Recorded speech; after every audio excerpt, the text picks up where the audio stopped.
Okay, good morning, everybody, and welcome. All right, I'm going to go ahead and get us started and kicked off. We have Jennifer Collada is going to lead us next in a 5-minute meditation. She is an experienced yoga teacher, training facilitator, and expert meditation guide. She is the co-founder of the Source Yoga and Wellness, a growing online yoga community. She seeks to bring peace, unity, and well-being to people across the world. As an advocate for empowered living, Jen believes in the power of self-study and awareness and works with people both in large groups and one-on-one settings to inspire physical, mental, and energetic change. So welcome, Jen. Thanks for starting us off. Aloha, everyone. Thank you so much for having me here. So we'll get started with a meditation, as Anissa said. So go ahead and find a comfortable seat. You can either sit in a chair, you can lay down, whatever feels most comfortable for you. And if it feels good, go ahead and close your eyes. We'll take a few moments here, just 5 minutes to settle in. So as you settle in, feel your shoulders relaxing down your back. Give yourself permission to let go of whatever came before this moment. Let go of whatever waits for you once we move on from this space. And as you arrive fully in your mind and in your body, begin to pay attention to your breath. As a collective, let's take a full inhale and a deep exhale. Again, like that, take a deep inhalation and a full exhalation. Continue to breathe on your own slowly and deeply. I like to think of meditation as the ocean. At the top of the ocean, right, there are the waves, the movement of the sea. And yet, if you go deep enough, despite all the movement at the surface, if you go deep enough, there is stillness. And the same is true for each of us. You can think of your mind and the thoughts that you have on a daily basis as those rolling waves, as the movement of the ocean. Yet if you take the time to go deep enough within yourself, you can find stillness. You can discover peace. And so as we sit here together in stillness and in silence for the next few minutes, I invite you to go a little bit deeper than your mind's movement. Stay connected to your breath and the stillness that lives inside of you. If at any point your mind begins to wander or waver, find compassion and then slowly return yourself to your breath. I'll let you know when it's time to move on.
It's from this space of stillness that we can each discover our potential for peace.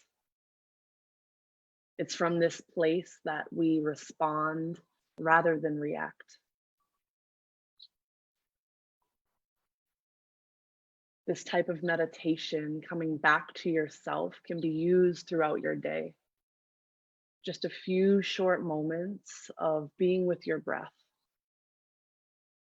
of going deeper than the movement of your mind. May you move from this space for the rest of your day. When you feel ready, you can open your eyes. Thank you all so much. Namaste. Thank you so much, Jennifer. I definitely needed that for this morning. And thank you for starting us off. So I'm going to go ahead and share my screen and just give you guys a quick little rundown of the agenda and what we're going to be doing today. So we're going to go through the main event program, have our blessing is next, and a thank you to our sponsors, Stories of Hope, and our honorary chair, and then we'll go into our wellness sessions, and those start at 10 a.m. So you guys are welcome to pop in and out as you want. I encourage you to stay for at least the main event, and we look forward to having you.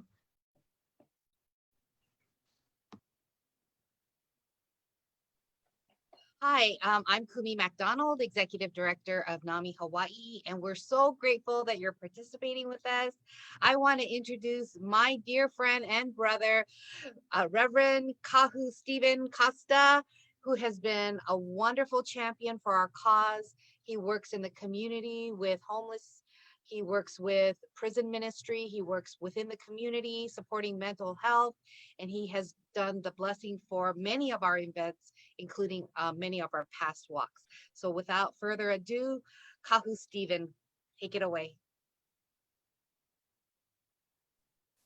Yes. Aloha, everybody. Wonderful meditation, wonderful getting centered in our divine nature. So let us open with a small oli to invite the Holy Spirit to come and descend on us. Iho mai kauhane, e likime kamanununu, love mai ana I kamalu. E ho'ohui nā puni a pau, I lokahi a e malama, I ka aina. E puli kako. Me ke aloha nui I a oi.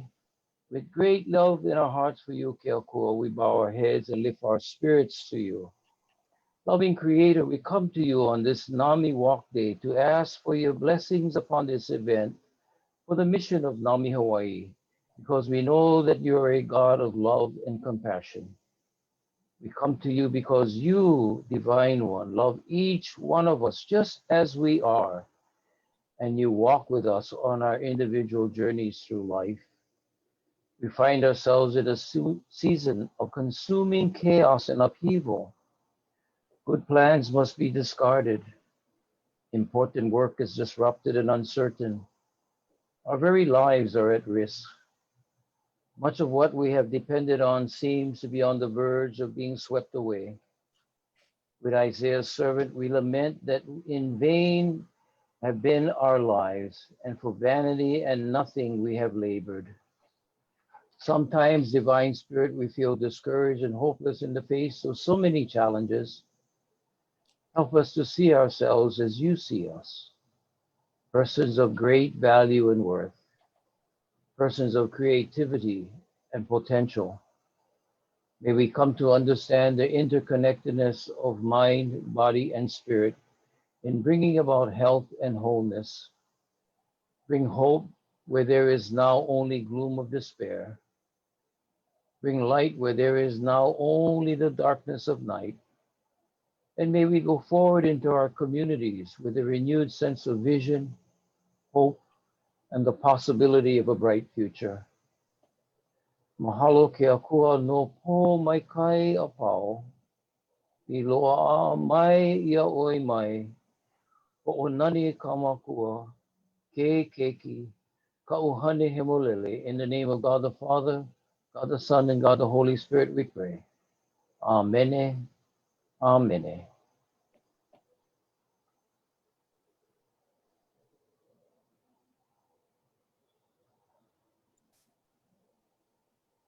Amen, amen. Thank you, Kahu Stephen. That was a beautiful pule.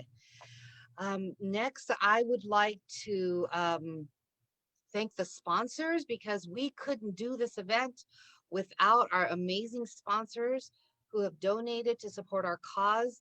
And to let you know that Alkermes, Takeda, Lundbeck are our national sponsors. They make it possible so that all of our big time marketing fees for national is paid for. So every donation that you make to NAMI Hawaii will stay right here to help our local community and all of our families and individuals and students and so forth. So we thank you for all of your generous donations, but I'm going to go ahead and run down the list of our sponsors. So first off, we have Alkermes, Takeda, Lundbeck, our national sponsors. We thank you. HMAA is our silver sponsor for our Honolulu, Hawaii, and we want to thank Movie Museum, an annual supporter, Pharma, Queens Medical Center, Tamashiro Sogi, ALC, Kaiser Permanente, Ekimoto and Morris, who generously sponsor every year. We have a new sponsor this year, Walmart Pearl City. Thank you very much. We have Amare Global, who partners with us for many events throughout the year. So we thank you, Amare. Danielle Beaver, Sarah Scrunchies, Madison Seto Design, and Pineapple Town Market. Thank you very much to our wonderful sponsors for your partnership. We couldn't do it without you. Yes, thank you so much to our sponsors. Now I'm just going to go ahead and share my screen and just show you a few tips real quick for the fundraising platform. So I'm going to go over here and go to namiwalks.org/Hawaii. And this is how you're going to register. And if you're here with us today, please register. Numbers matter for grants and everything else. You know, we need your participation, so register. So I'm already logged in here, but if you're not logged in, you're going to log in, and then you're going to go over here to your page and take a second and update your page. Make sure you have a picture there, a goal. You can change your goal here, customize, personalize this place, your story here. And it doesn't have to be your story. It can just be a quote you like. It could be song lyrics, whatever it is. But just make sure it has a piece of you here. And then I'm going to show you how to do connect your Facebook to your NAMIWalks site. So make sure all this information is done first, because all of this information is going to transfer to your Facebook fundraiser. So in order to connect your Facebook fundraiser, you're going to go up here to your dashboard. It's up here. And then connecting your Facebook fundraiser, it's right here. It's going to say connect Facebook fundraiser. I've already connected mine, so it doesn't look like that here, but you're going to push the button, connect my Facebook fundraiser. A pop-up will show up. It'll ask you to log in and all that, and just click OK. And then it'll take you to your Facebook fundraiser. And it's really nice because it directly will show on your NAMIWalks site. It'll update your goal and stuff when you raise money. Here's the information that came from my story there. And then also I can see everybody that's donated, and I can thank them right away. I can send them a text if I want. So it's really nice, and you never know who's going to donate. So I really encourage you guys to connect your Facebook and make sure that you have customized your profile, because it makes a huge difference. All right. Next, we have Stories of Hope. Is Carol here? I'm gonna have Carol turn on her camera. Just gonna introduce them. Hi, Carol, good morning. They're still muted.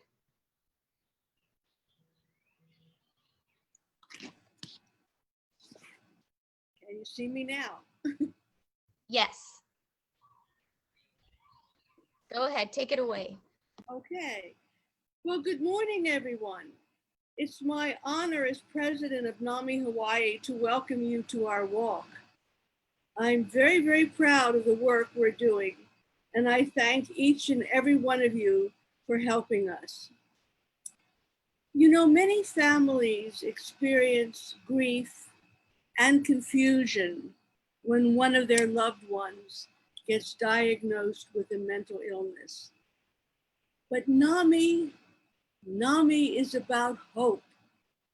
And we connect families and consumers with resources, education, and community to navigate the road ahead. So it's possible. Believe in yourselves and us, and together we're going to accomplish a lot of wonderful things. Now, here to share their stories of hope despite mental illness are two fantastic NAMI Hawaii board members. Both Mike Durant and Randy Hack are going to share some stories with you. Mike, would you like to go first?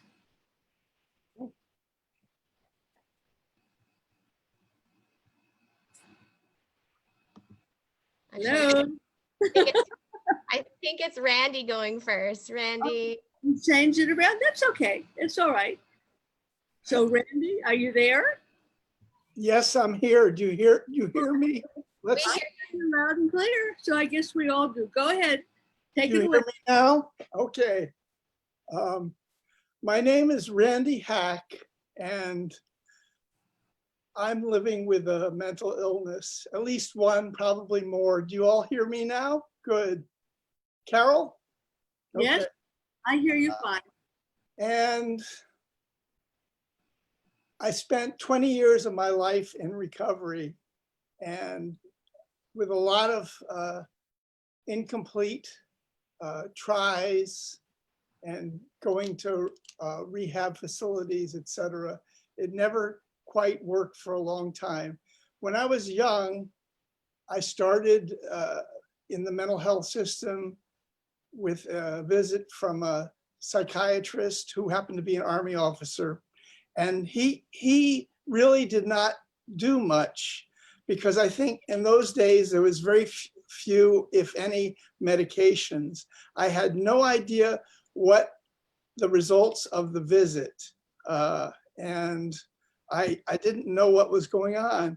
And that happened quite a bit in the early days. I mean, I think first of all, I didn't have patience to take medication, and I didn't like what medications did for me. In those days, the medications were rather powerful and limited in effectiveness. And it took a long, long time, including interactions with the criminal justice system 3 times, for me to even think about getting well. And there was no NAMI organization.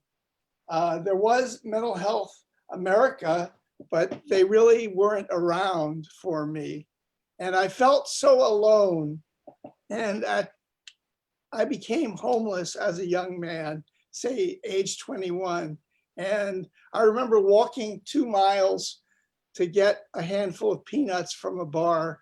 And one day they didn't have peanuts, so I walked for nothing. And hopefully I began to learn some things with this interaction. And I was really homeless. I heard one time a whispered offer for heroin on the street. And I really was too out of it to even respond. I was really out of it. I felt that taking medication and going into long-term programs was not for me. I was too impatient for that. When an uncle suggested that I go to a group home and a rehabilitation facility, he said 3 months. I did not have the patience for 3 months. I wanted recovery right away. I wanted to feel better immediately. And those of you who have suffered, perhaps you can relate to this.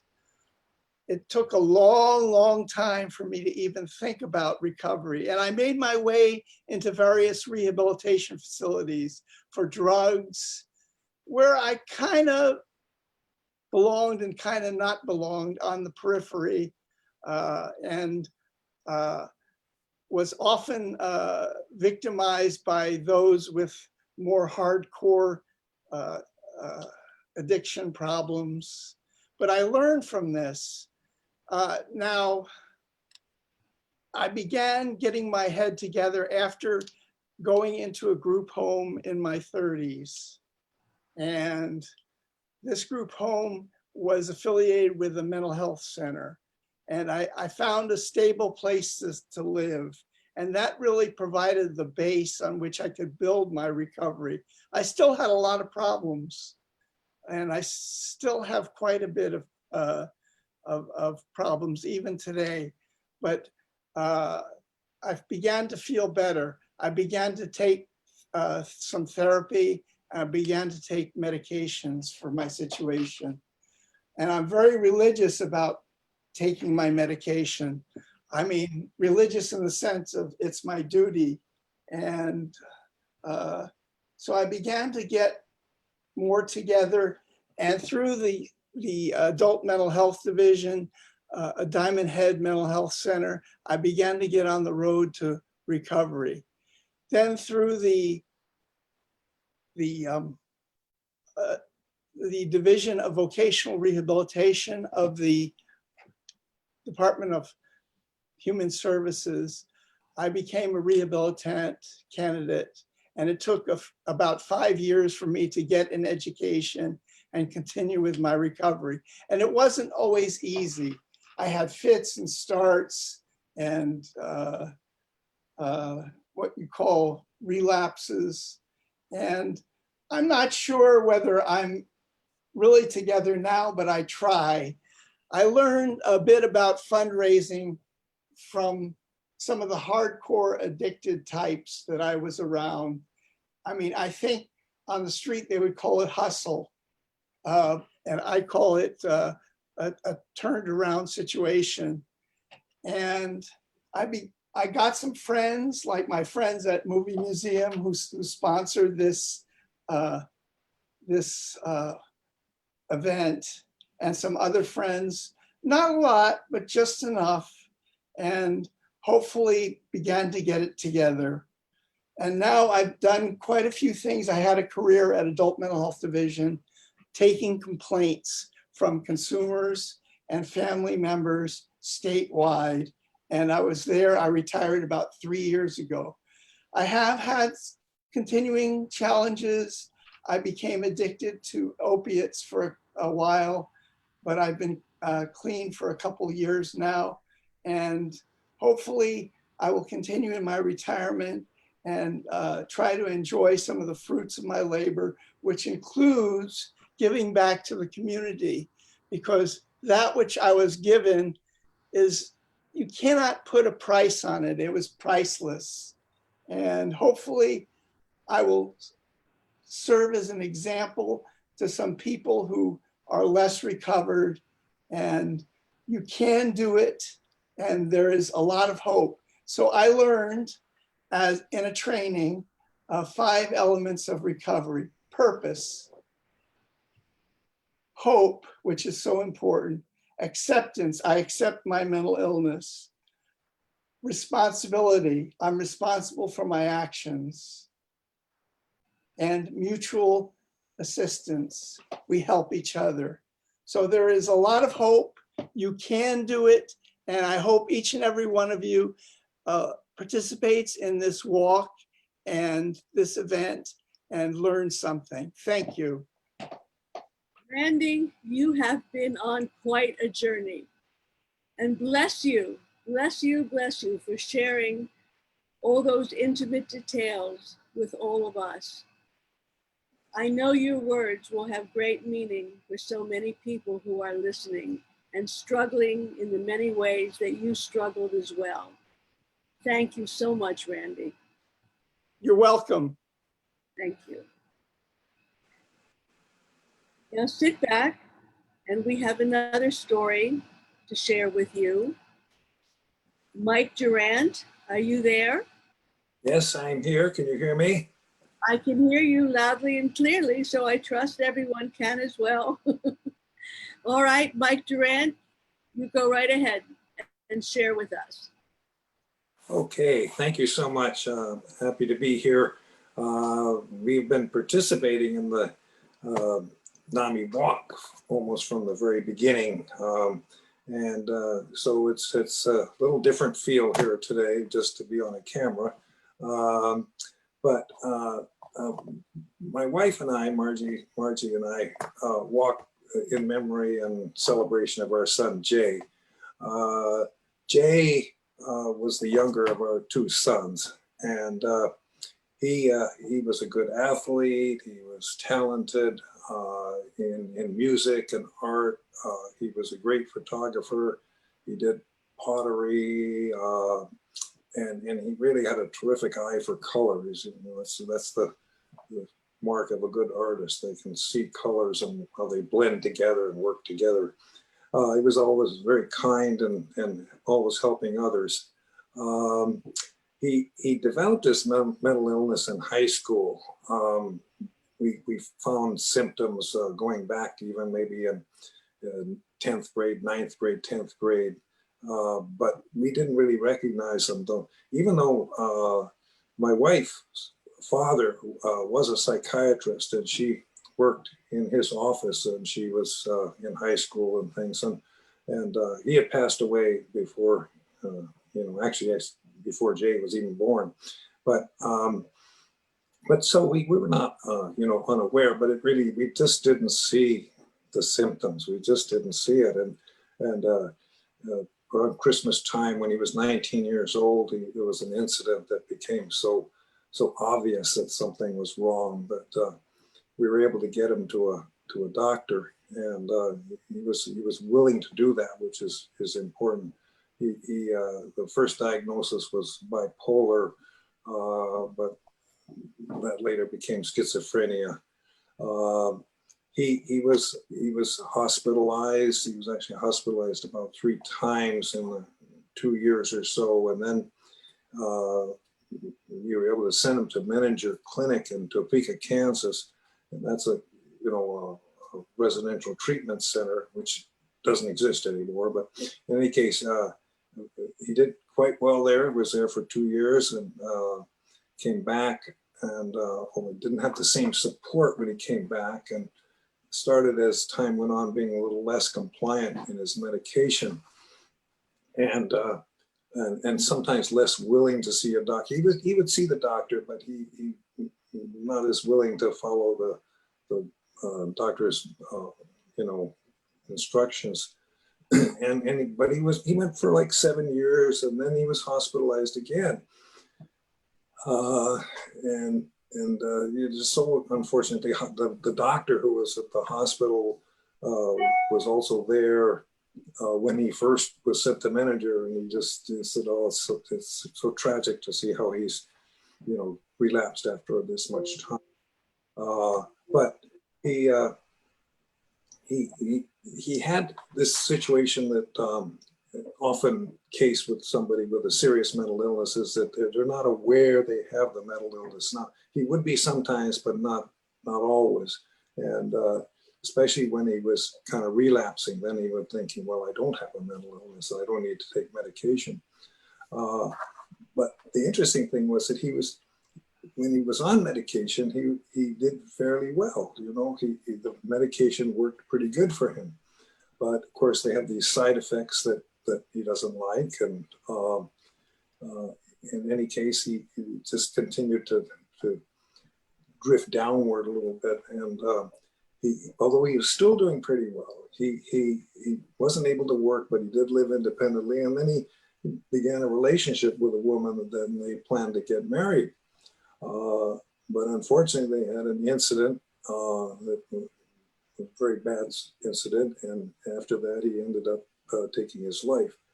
And of course, we it's been very, very tough on us. I believe if he had been compliant, he'd still be with us. As I said, the medication worked pretty well. And I think that the interesting thing was that when he first got his illness back when he was 19, the second generation medications had just become available. And that Randy was talking about, he was on the first generation medications. The second generations don't necessarily work that much better, but they have fewer side effects, and they really are much easier to take and stay on. So he had the benefit of that. But just about the time he ended his life, the injectables were coming out. I had just been asking him to try the injectables, and he wouldn't go for it at the time. And you can see where the injectable really does work, because that they can take a medication and take it consistently. That's, I think, we're going to see there's more hope for people if we can get them. I've seen people coming to our groups that they can get their person on the injectables and get much better results. But Jay often, the interesting thing I heard Randy say, he tried, and Jay would try real hard. He wrote lists. He had big lists of things to do and goals. He would set goals, but it was so difficult for him to do it. And so sometimes we'd talk about it, and he'd say, well, we'd talk about maybe he could do this, and he says, well, I'll try. And then I would say, well, in Star Wars, when Yoda was trying to train Luke Skywalker, and he'd say, oh, tell him to do this, and Luke would say, well, I'll try. And Yoda said, it is not try or not try. It is do or don't do. And I would tell him this. But, for Jay, he really wasn't. He wasn't able to do just some of the things. And so one time I was at a conference that I think the Adult Mental Health Division had put on, and they had a fellow from Hilo, quite an interesting character, and he was in recovery, and he had a couple of interesting little things to say. And he said, oh, I've been married 3 times. He says, I'm a 3-time winner. And then the other thing he said, he says, I don't try. He says, I do the best I can. So that's what our motto was for Jay after that. Don't try, do the best you can. And for people in recovery of mental illness, that's what you can hope for. So that's my story. Thank you very much, everyone. And I'll turn it back over to Carol. All right, Mike, thank you. There really are not words to sufficiently express the appreciation for you opening up about such a personal and tragic in its finality story. But it's not really so final in my mind, because I believe what you have shared with everyone today is going to touch many, many people and save many, many lives. And in Jay's memory, what better could we hope for? Bless you and Margie, and we all feel so sorry for your loss, but thank you immeasurably for sharing the story with us so that other people can learn and benefit and live from it. Thank you, Margie. Thank you. Now, Miss Anissa, are you coming back? Or let's see, it looks like Kumi has joined the screen here. Okay. Aloha, Carol. Thank you, Mike. That was just a beautiful story from Randy and Mike, and we just are so honored to have you be part of our leadership and lead by example. And we're so grateful for your stories, because it really gives hope to so many.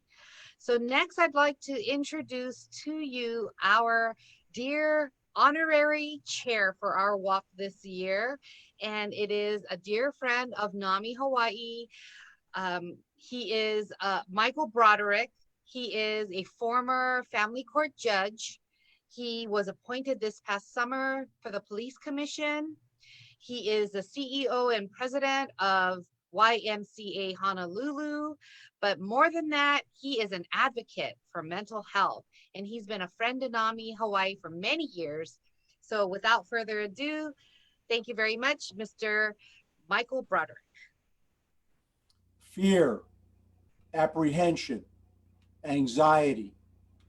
Those are just some of the emotions I felt when Kumi McDonald, the executive director of NAMI Hawaii, asked if I would serve as honorary chair for the annual NAMIWalks Hawaii. Kumi said if I said yes, it would mean telling my story. I asked Kumi if I could have a day to think about it. I had spoken publicly before about my mental health challenge, but I knew that serving as honorary chair would mean that my personal story most likely would be shared with an even wider audience. And so I had to ask myself if I was ready for that. Well, I didn't need a whole day to think about it, more like 5 minutes. I thought to myself, Michael, your apprehension is exactly what mental health stigma does. It keeps us from simply sharing the truth. If you don't share, mental health stigma wins, and normalizing mental health loses. And so I enthusiastically said yes. My story starts very late in my life. For most of my life, I didn't know depression. That all changed 8 years ago when I was 55. A routine annual physical exam brought a diagnosis of prostate cancer. But I did not get depressed. I accepted the diagnosis and looked forward to the surgery to try to cure me. The surgery went well, but about 6 weeks after the surgery, I began to develop abdominal pain. As the day went on, the pain would get worse. By 5 p.m. or so, on a scale of 1 to 10, with 10 being excruciating, my pain was a 10. This continued for 3 months, 3 agonizing months. And the worst thing was that no doctor could tell me what was causing the pain or that it would ever go away. And then I started to feel an emotion I had never felt before: depression. It wasn't just sadness or feeling down. I felt like my life was over and that there was no reason to go on, that I couldn't go on. To put it simply, I was severely clinically depressed. I was in real trouble. And I knew this one was bigger than me, that I needed professional help quickly and a lot of it. And so I got the help I needed. It was not an easy road back. In fact, it was the greatest challenge I have ever faced in my life. But with the right help and the unwavering support of my wife, my brothers, and the YMCA board of directors, I made it back. All the way back. I have not been depressed in more than 6 years. I have operated at a high level, leading the YMCA of Honolulu with 1,200 employees and a $30 million budget. And in 6 years, I have not missed one day of work. Not one. So that's my story. I am not embarrassed to tell it. It is part of my life, and I feel no shame. I know that what happened to me can happen to anyone. I also know that mental illness is just that, an illness. As an illness, it should be viewed exactly how we view diabetes, or Parkinson's disease, or cardiovascular disease, with compassion, with empathy, and with an outstretched hand to help in any way we can. For those of you struggling with a mental illness, as a fellow warrior, I want to acknowledge your resilience, your strength, and yes, your courage.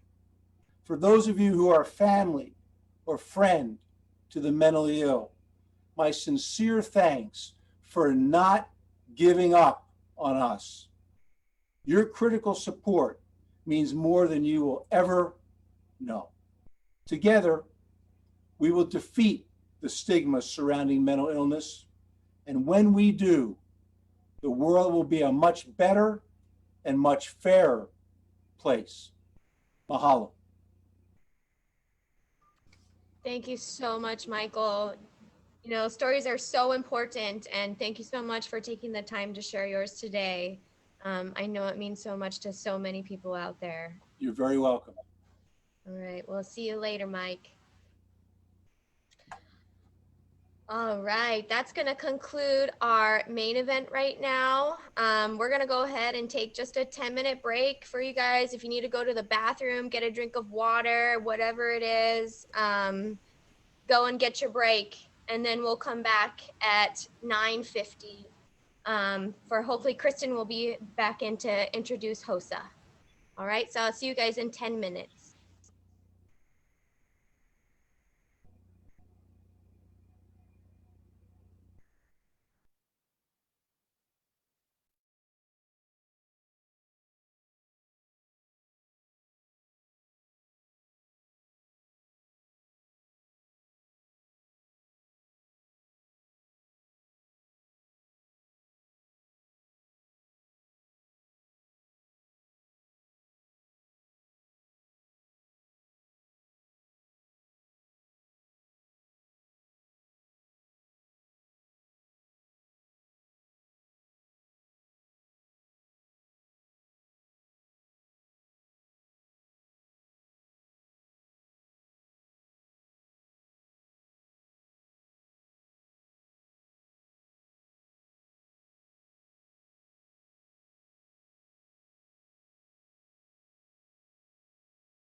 All right, welcome back, everybody. Hope you had a chance to take a break. It's my pleasure now to introduce Robin with NPAC, and he's going to go ahead and tell you what him and his kids do over there. Hi. Hi. My name is Robin Kitsu, and I am the director of the Nanakuli High and Intermediate School Performing Arts Center. And we are proud today to present original production entitled Insights. Students created some original monologues and researched some strategies to deal with mental health issues. And they are proud to share their product with everyone. So we are proud to present Insights to everyone. Here we go.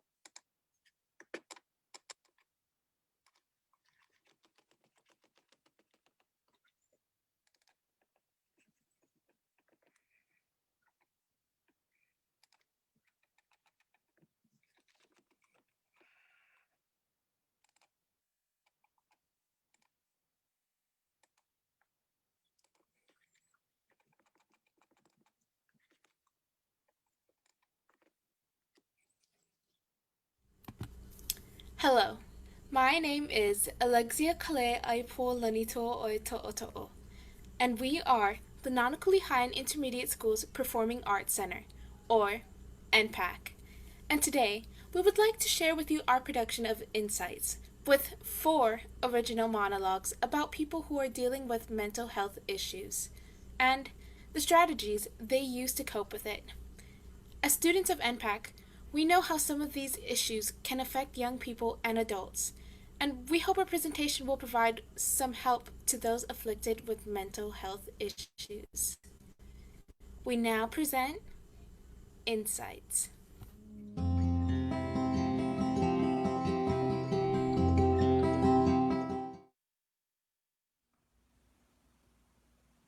The skies were pink and blood red and orange, with shades of dark blue and deep purple.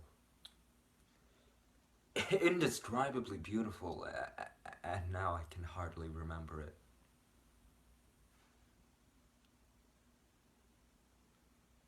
I was drawn to sunsets, called to the west either by something within me or something I was without. I wasn't happy. I was pretty unhappy. And for a good amount of time, I didn't feel like I would ever be happy.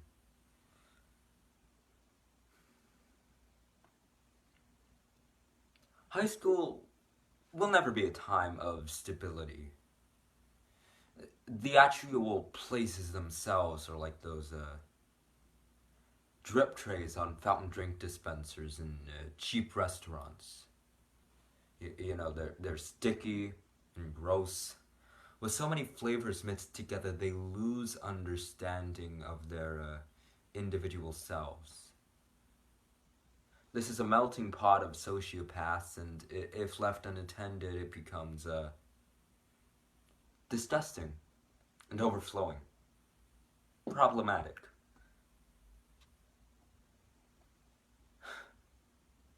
I myself became a drip tray. I was tossed into a hostile environment where I felt alone and hated. I put up defenses. I built up a shell. And call it depression or just a hatred born out of anxiety, I was unable to feel. I would stare into nothingness, and I would result to some less than ideal ways of feeling anything.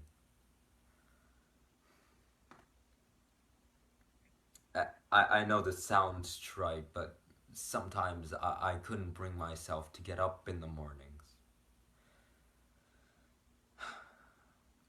I would wake, walk to school, and be miserable. Then I would walk home and be miserable. I would pretend until granted my daily manic high and then return to silence and drudgery. I loathed myself and those around me.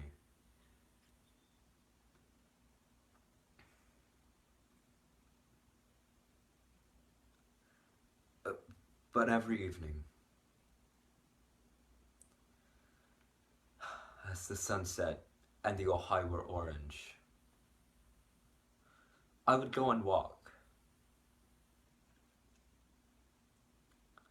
I would stand before the setting sun and watch as it faded away. And I would breathe and count.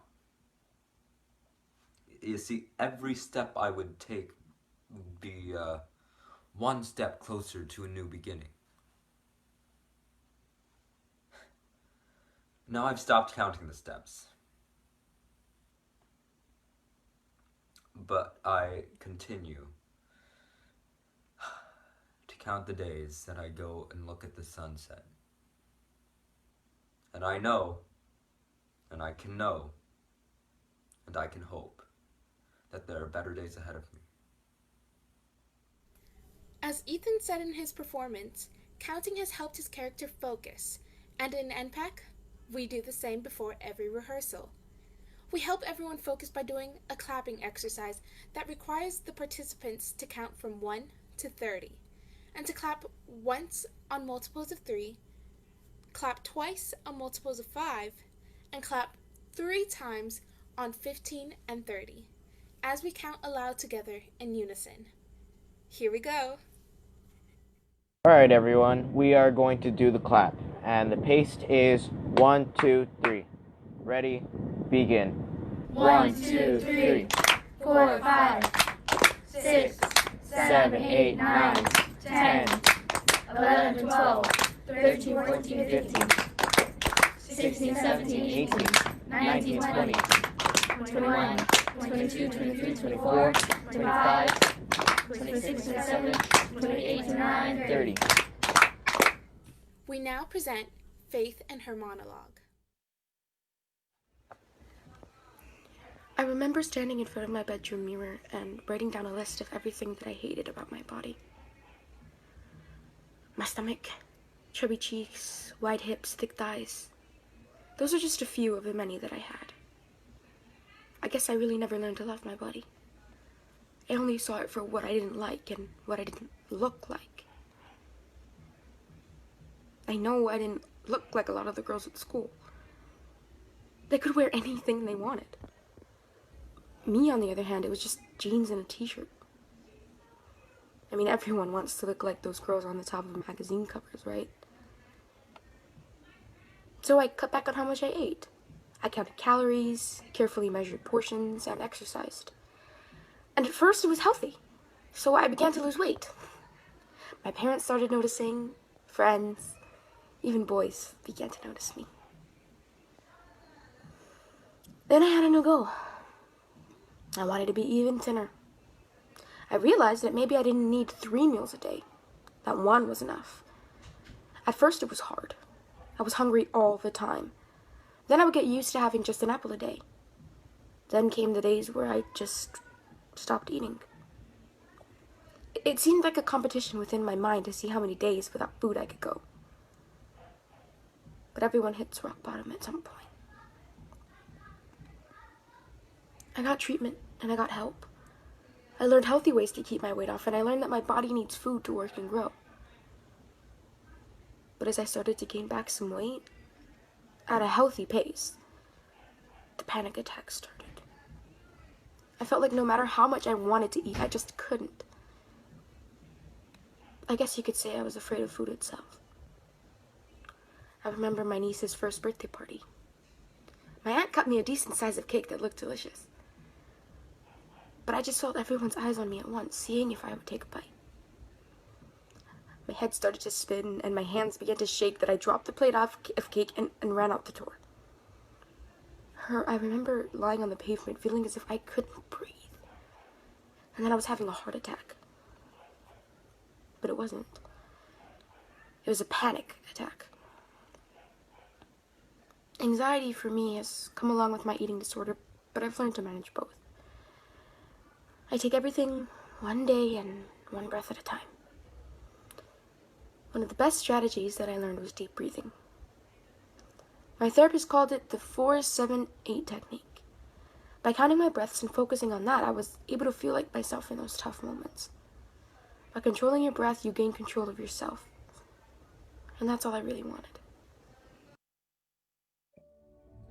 Hi, my name is Grace, and I'm here to walk you through the 4-7-8 breathing exercise. This particular deep breathing exercise helps the mind and body to focus on regulating the breath rather than what's on your mind. So with that, let's begin. For this exercise, you should be seated or laying down in a comfortable position. The following steps should be done in the cycle of one breath.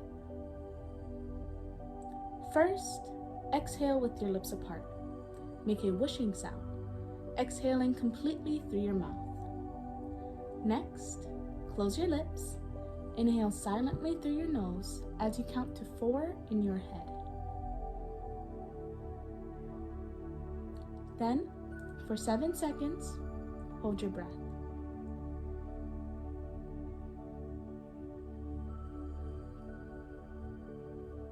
Last, make another whooshing exhale from your mouth for 8 seconds.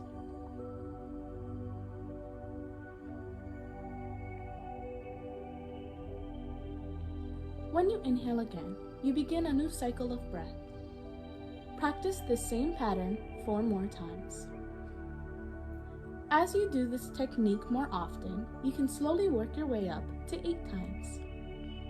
And that's the 4-7-8 breathing exercise. We now present Emma and her monologue. Sometimes everything gets too much for me. The noises, the people, everything I can't control suddenly becomes more visible to me. And the only thing that I can do about it is to make sure everybody else doesn't see it. Just imagine if they knew. Through their eyes, all they see is someone who is driven and someone who is orderly. The overachiever. And they see the person that I want them to see, and I make sure of it. I don't want them to see the person inside, calculating all the possibilities with every step that they took. And sometimes, those possibilities are what keep me stuck in a place where I don't want to be. That's what I don't want them to see. The one thing I thought I could control was when that mask came off. Though I'd worn it so long that the skin underneath began screaming for air. And when it broke, that's when they saw me. At that point, all I can do is remind myself to breathe and take some time to collect my thoughts. I just need some way to escape, because counting what I can sense doesn't work anymore. Just those coping mechanisms don't work the same for everybody. After taking some time for myself, I understand what put me into those panic states and why.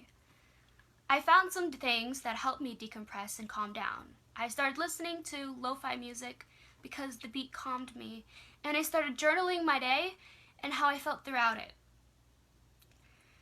I highlight the panicking points of my day, and I do so in hopes that I grow and understand my emotions.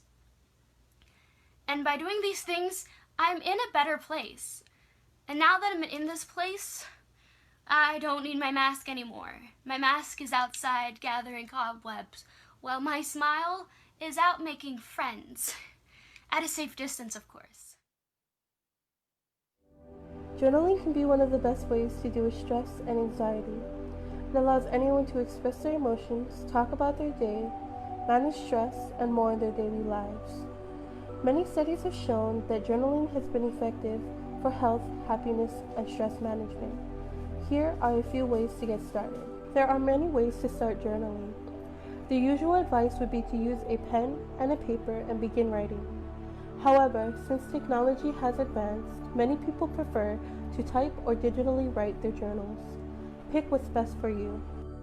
One of the most important aspects of journaling is keeping it private. Be sure to leave your journal in a safe place where others won't be able to read it. When you are journaling, remember to be honest. Write down how you are really feeling at the moment. One of the most difficult aspects of journaling could be figuring out what exactly to write. Some great prompts include writing about what you want to accomplish this week, writing about what you want to accomplish today, or just write about what you see outside your window. Many of these ideas could ignite a new journal idea in your head that you could continue to write about. Although starting a journal could be intimidating, don't be afraid to make it your own. Decorate your pages and be sure to date them so you can go back and read previous entries so you can reflect upon them. We now present Keala and her monologue. When I have anxiety, I'm a hot mess. The only way I get through it is to physically, verbally, mentally fumble and tumble through it and wreck everything around me, literally or figuratively. You can tell if I'm distracted, I'm upset or worried because I start to get very clumsy. I start to drop things. I pace around, I twiddle with my fingers and pick at my nails. If I'm nervous or anxious, my legs might be moving if I'm sitting at a table. I actually start sweating without even knowing it. I just started sweating because I'm that nervous and anxious. When I was younger, it was way worse when I would physically run away from a situation.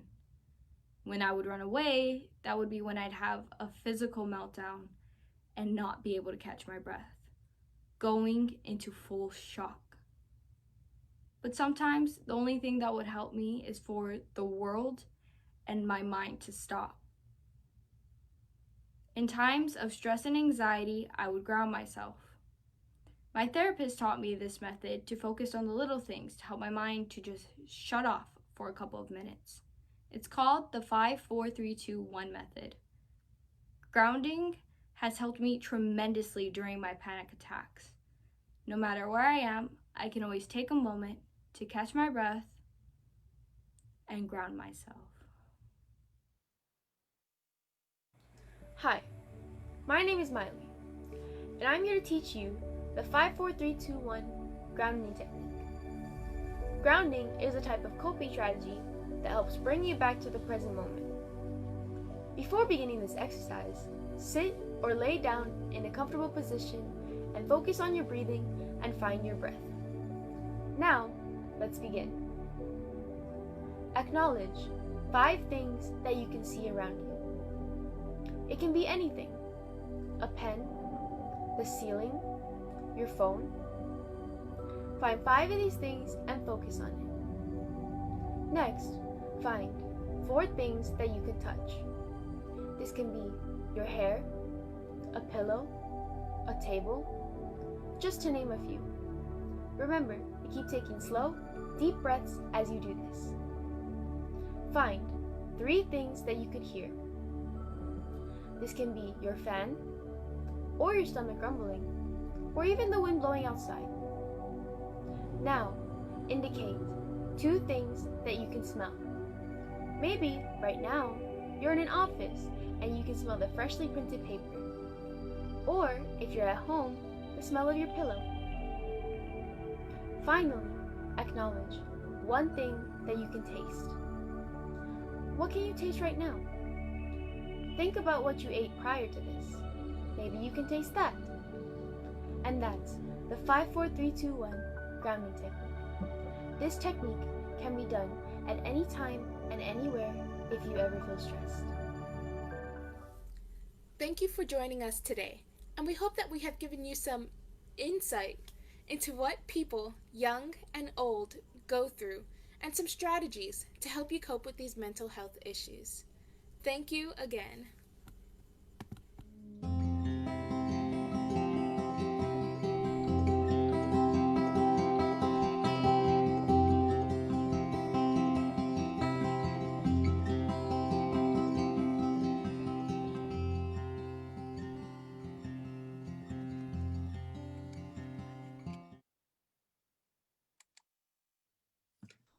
And again, thank you for having us and allowing us to share the talents of the students of the Nanakuli High and Intermediate School Performing Arts Center. Thank you so much, Robin. I mean, the first time I watched it the other day, I had tears in my eyes because I can connect to so many of them. And I'm so appreciative of you guys doing this. It means so much to so many. So thank you. Thank you. Thanks for having us. Bye, Robin. Bye. All right, we're a little bit ahead of schedule. So I wanted to go ahead and share a story myself of how I came to NAMI. So my mom is diagnosed with bipolar disorder. I'm in recovery from PTSD, anxiety, and depression. I had just had an interaction with her. She was homeless, living in Mokuleia on the beach. And I was kind of at my last. I didn't know what to do anymore. I went home and I did a Google search. I didn't know what I was looking for, but I found NAMI and I found their support groups. And I started attending their support groups, and there I found, oh my gosh, I'm not the only one dealing with this, and there are other people too. And also the group wisdom there was so, so valuable to be able to talk to other people who may have been in my shoes before and kind of pick and choose what worked for them and see what I could pull and what would work for me in my own life. So it meant so, so much. From there, I started attending the walk. I started volunteering. I was teaching special education for a little while until my mental health just couldn't do it anymore. And after that, this position program manager opened up at NAMI Hawaii, and Kumi asked me on, and I've been here ever since. So I'm so grateful for NAMI. They've been there for me for so much. The walk means so much to me too. Yes, it's about money and it's about fundraising, because this is where most of our funds come from, is from the walk. And so because of that, we are almost directly funded by our community. And I think that's very magical. But not only is it about raising money, it's also about community and being together. And, you know, my first year at the walk, I was there for a group project, and I had taken my mom with me, and she was manic at the time. And I was a little worried, like, ooh, what's going to happen? And when I'm worried, it's not because I'm worried about what people are going to think about me. I was worried about what people were going to think about my mom. And at the walk was the first place I could be with her in public and not have to worry about what other people thought or anything. It just felt welcoming. You know, we were all there together, professionals, peers, social workers, police officers, you know, we're all there on the same day, and we're all about community, and it's really magical. So I'm sorry this year that we couldn't get together in person, but I thank you so much for joining us here today. With that said, again, we're still a little bit early on the program, but I'm gonna just keep us moving here. So Raina, will you come on the screen? Raina's from HOSA, and she's going to introduce our next speaker. Hi, Raina. Hello. Good morning, everyone. My name is Raina Fukuoka, and today I walk because mental health is vital during these difficult times, and with events such as these that bring awareness to it, I hope that mental health will be taken more seriously and recognized as an essential part of healthcare. As we are gathered here today, it is my pleasure to introduce Mayu Langford for the Tap It Out session. Did you know that emotions can be stuck in different parts of your body, not just in your brain? Certified body talk practitioner and music therapist, Mayu Langford will guide you through how to use a simple tapping technique to help decrease stress and feel calm when faced with triggered emotions.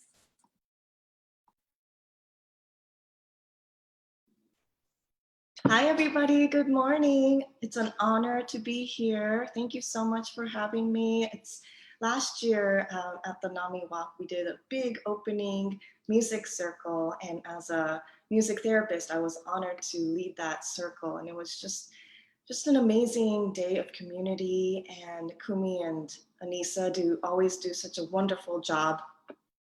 And this year it's a little bit different, but I love that I can feel everybody's energy. And What an amazing presentation we just witnessed from the Nanakuli High students. That was amazing. A lot of stories that I think we can all relate to. At one point, I was working as a music therapist at an eating disorders unit in Massachusetts at a psychiatric hospital.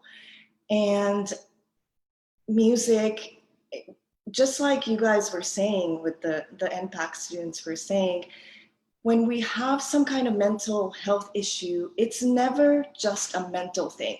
It affects our breathing, it affects our heart rate, it takes over our body, right? And so from years of, for myself too, from recovering from PTSD and depression and things like that, I figured out that by just focusing on mental health and trying to solve it just within our head was not enough.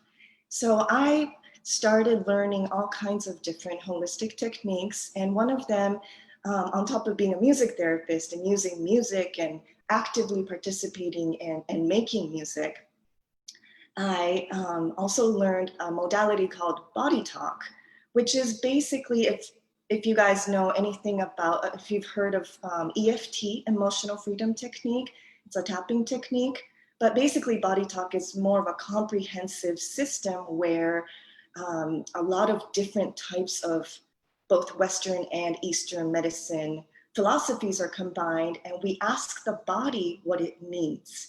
So whether it's going through a mental health issue or some kind of physical issue, our bodies always know what's going on. And it's our mind or it's our consciousness that gets in the way of us just being able to listen, really listen to what the body needs. And with our modern day life, right, everything, there's so much stress that's coming, even if you don't really have a stressful life, just by breathing in and just all this social media stuff coming in, all this radiation, all the electromagnetic frequencies that we can't even see. There's a lot of stressors, much, much more than what our ancestors were dealing with a little while ago.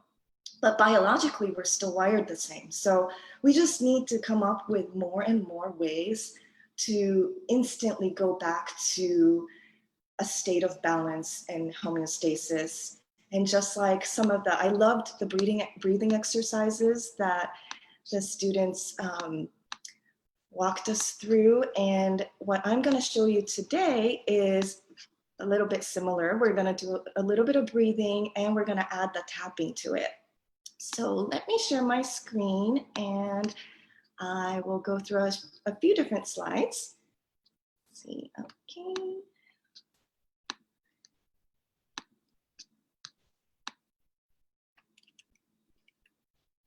Okay, if you can't see my screen, somebody let me know, but I think it's working. So. You're good. Okay, thank you, Anissa.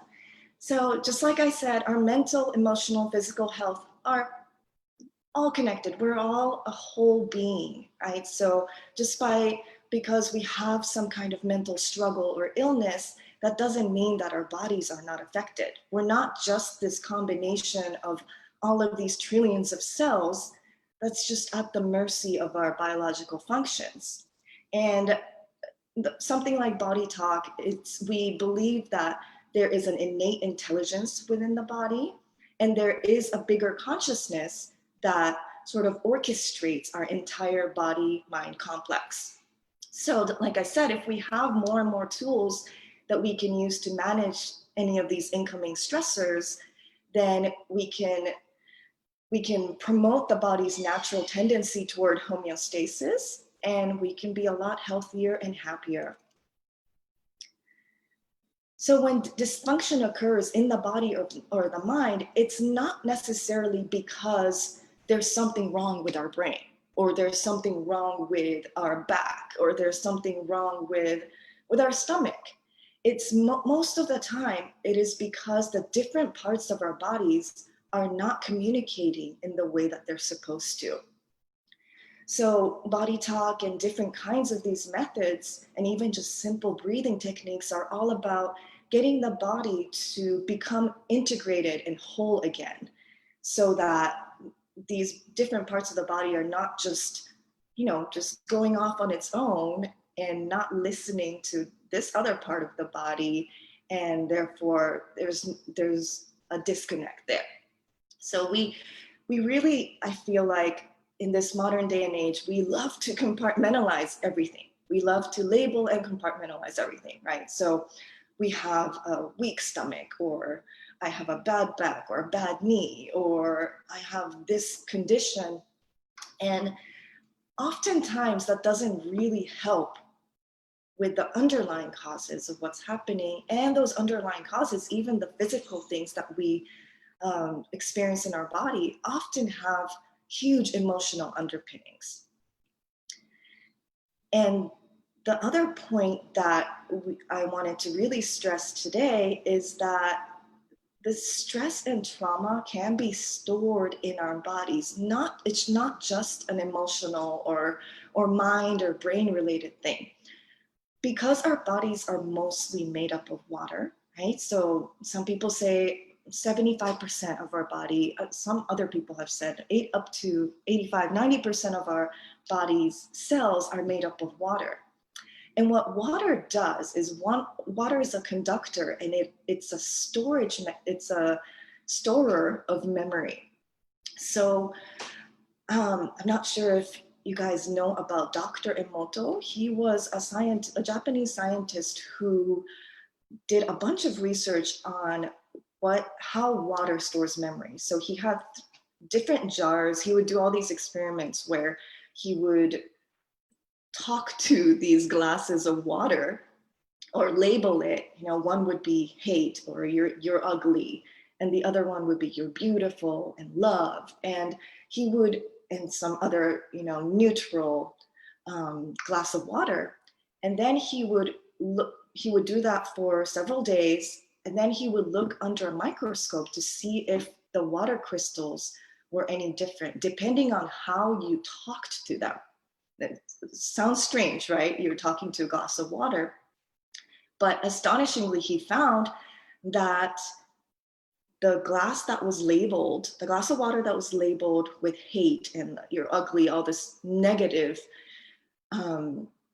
messaging, the crystals were all twisted, all just, it looked like, just not, you know, it looked sick, all the water crystals under the microscope.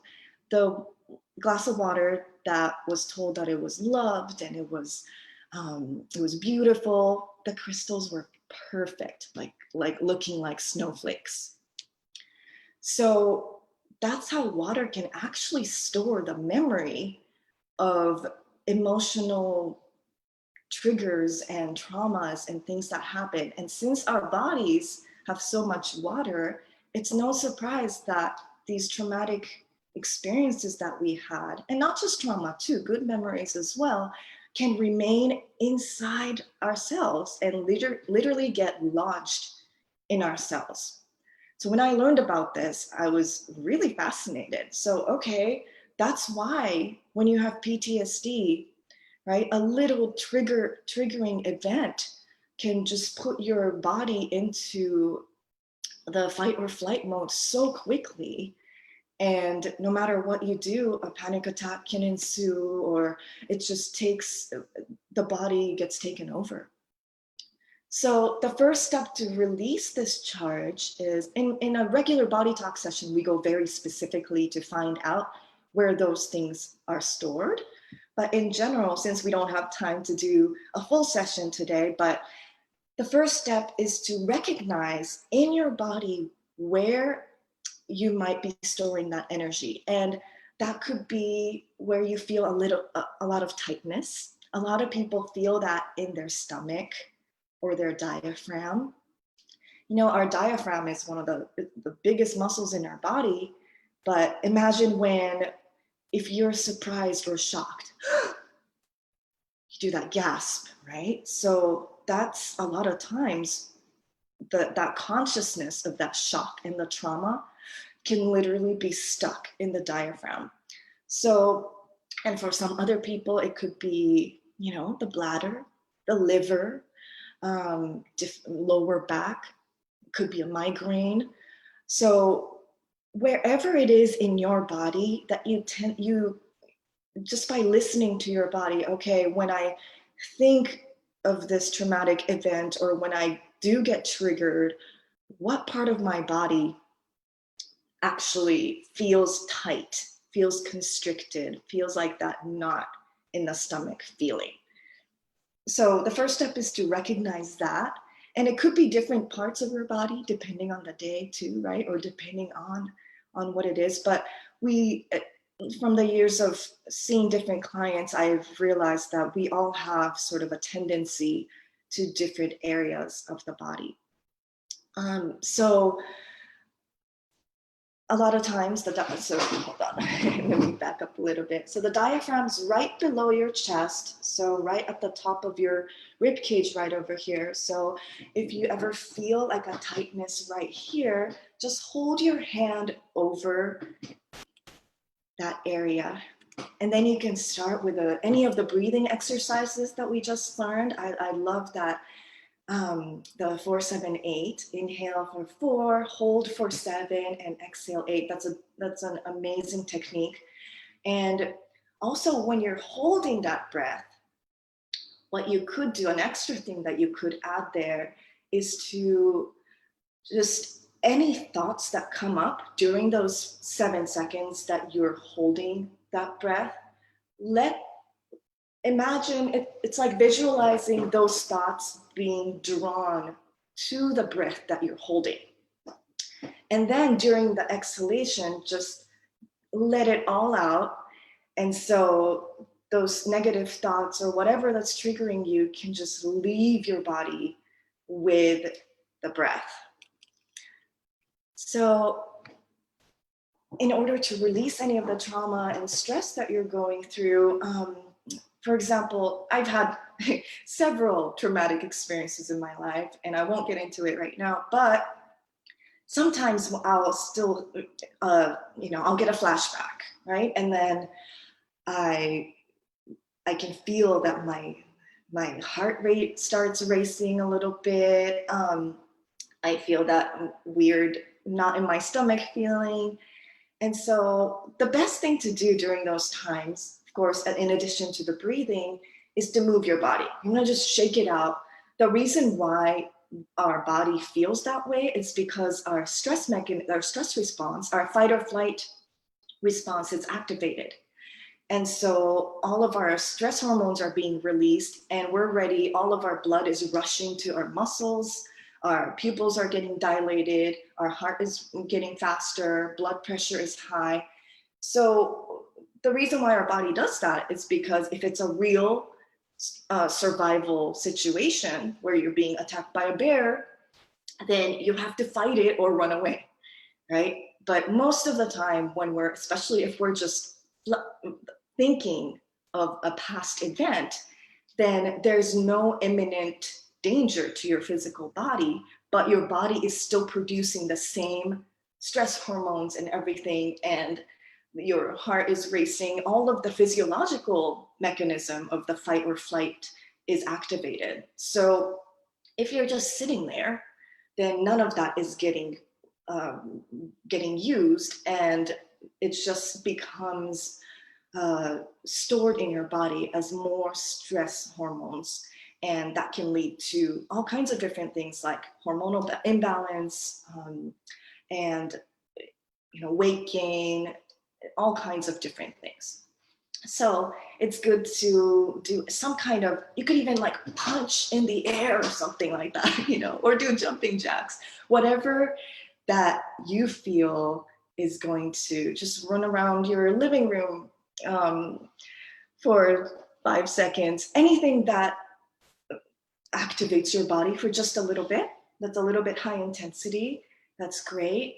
And then when you're a little bit more calm, what you want to do is introduce the tapping and the breathing. So again, you just want to hold a part of your body that feels like it's being triggered or tight or just kind of fluttering and uneasy, and try to hold and focus on the area. You can take a few deep breaths.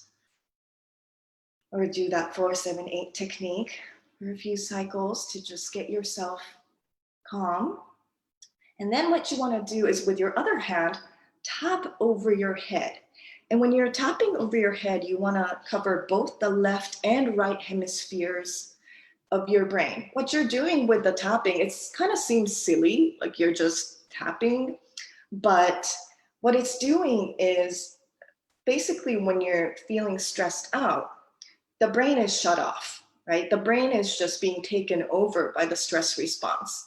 So this is just telling your brain, hey, get back to work. You're the director here. Look what's happening. It's okay. We can deal with this. So before, the brain was like, nope, this is way too much. I can't deal with it. I'm out. So we're telling our brain, and keep breathing, right? Okay, it's okay. We can deal with this. We can do this together. And then what you want to do is tap over your heart.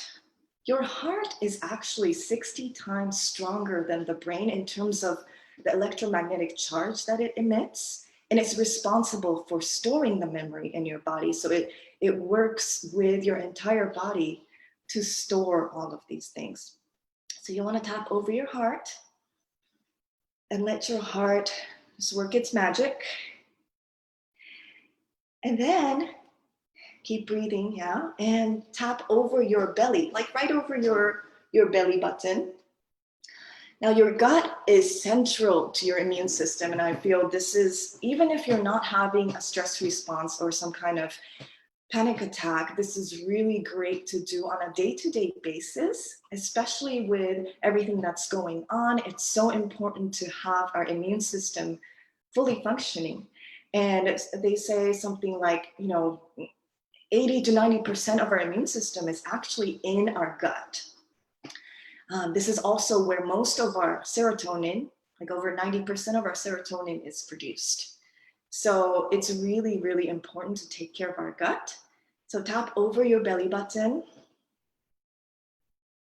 And then we're going to go back to tapping the head, deep breathing, tapping over your heart, and tapping over your belly.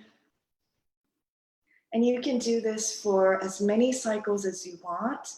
I usually just do it, until I feel like my stomach is settled, or I just feel a little bit calmer. So that's it. That is the tapping technique. And let me just go back to this screen. Okay. Yeah, I definitely, when something is being triggered, I definitely feel it in my diaphragm a lot.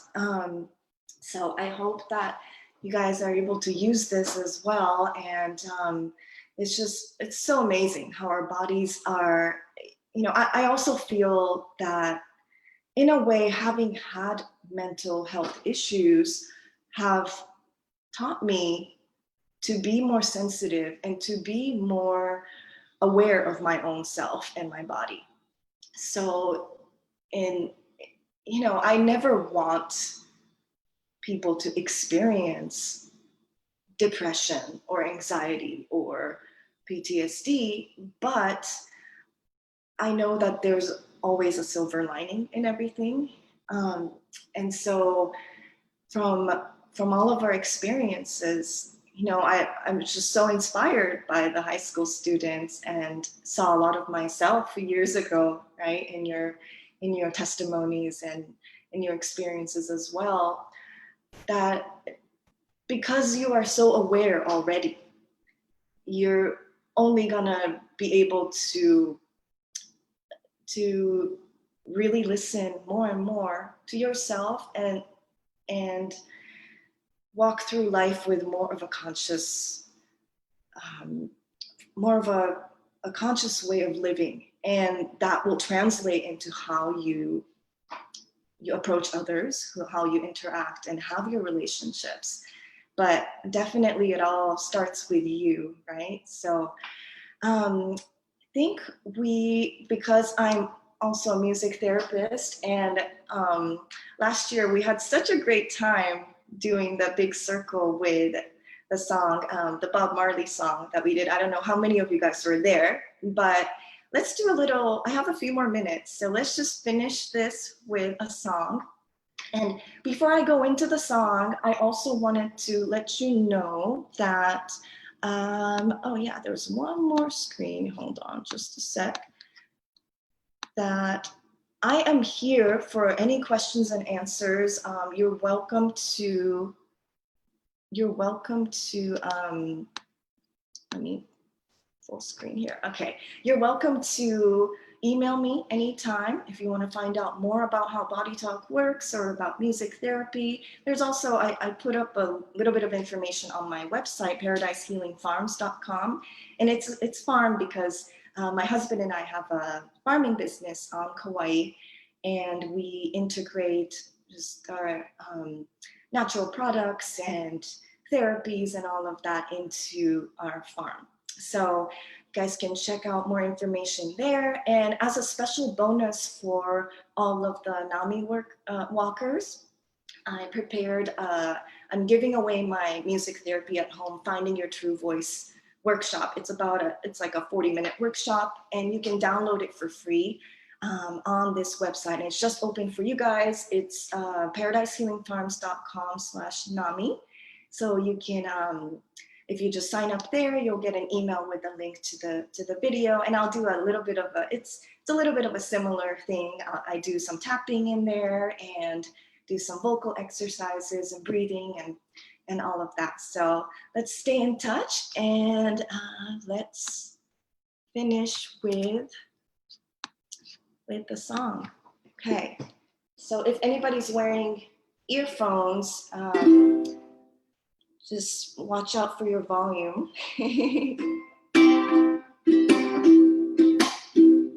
So we're gonna do the same song because I was thinking about other songs, but this just seems like it's just such a positive song. So it goes, don't worry about a thing, because every little thing's gonna be all right. Okay, I want you guys to all sing with me. Don't worry about a thing, because every little thing is gonna be all right. Singing, don't worry about a thing, because every little thing is gonna be all right. So this morning, smile with the rising sun.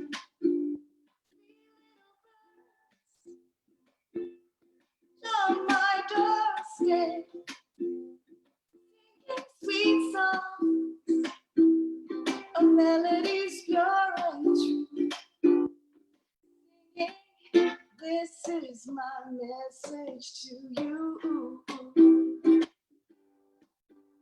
Don't worry about a thing, 'cause right. Don't worry, singing, don't worry about a thing, 'cause every little thing is gonna be alright. 'Cause every little thing is gonna be alright. 'Cause every little thing is gonna be alright.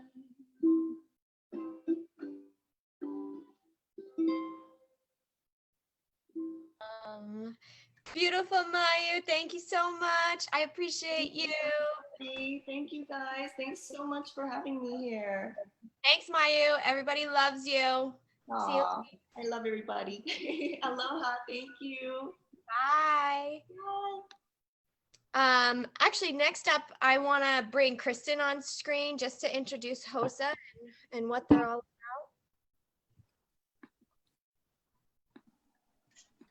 Hi, my name is Kristen Miyamoto. I'm the Hawaii HOSA State President.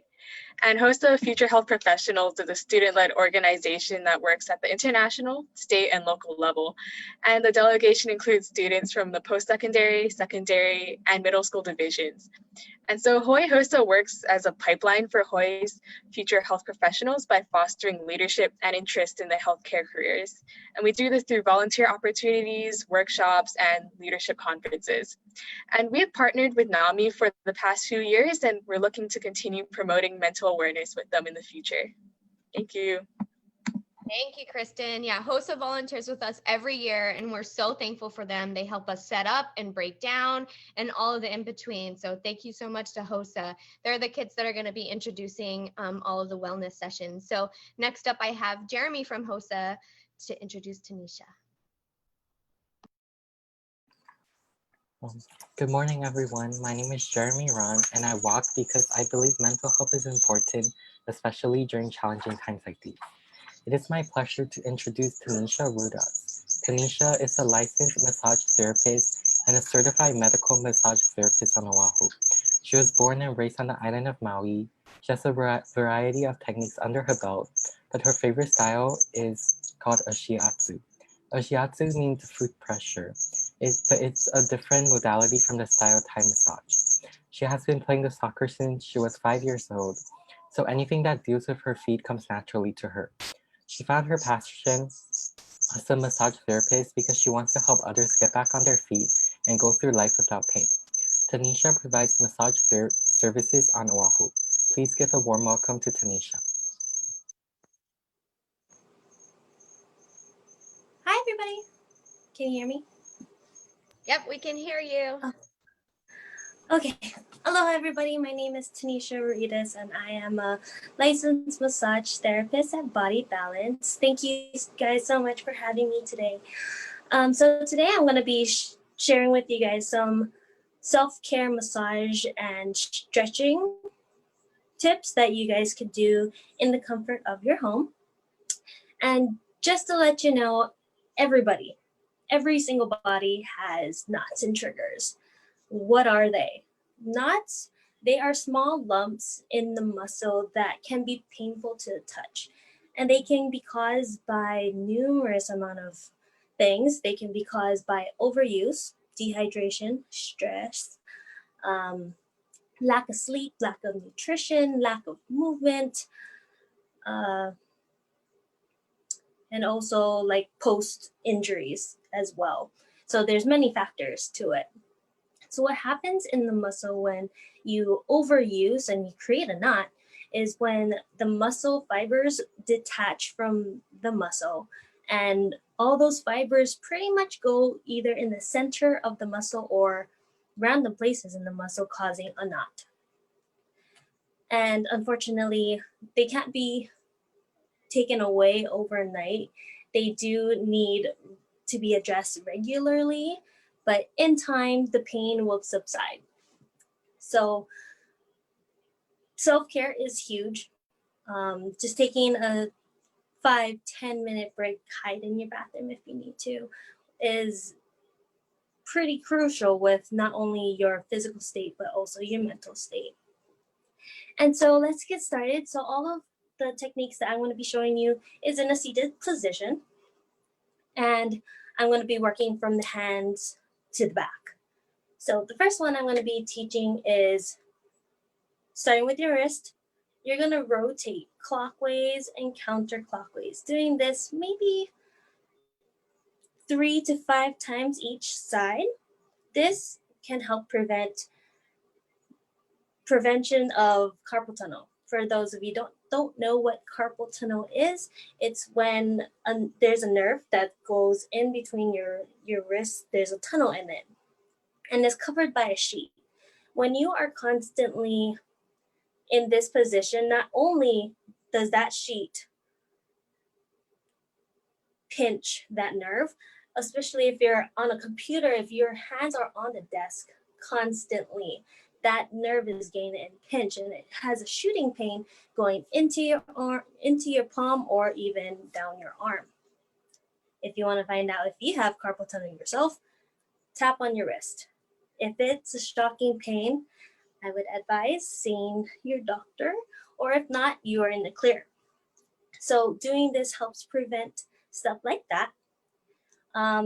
Next, I'm gonna have you stretching out your fingers. So you're just gonna have your hand press against all your fingers. Not only does this stretch out the palm, the muscles in your palm, but it also stretches out the bottom of your forearm, which is your flexor muscles of your forearm. And then next, I'm gonna have you stretch your arm down. This stretches all of your extensor muscles. Also, it is key to breathe, as our past panelist was explaining to you. Breath is huge. So doing all of these stretches, maybe 5, 10, 15 seconds with breath, can be very powerful and very relaxing and releases tension. If you want to be more specific, stretching each individual finger can open up and loosen up all the muscles also in your palm.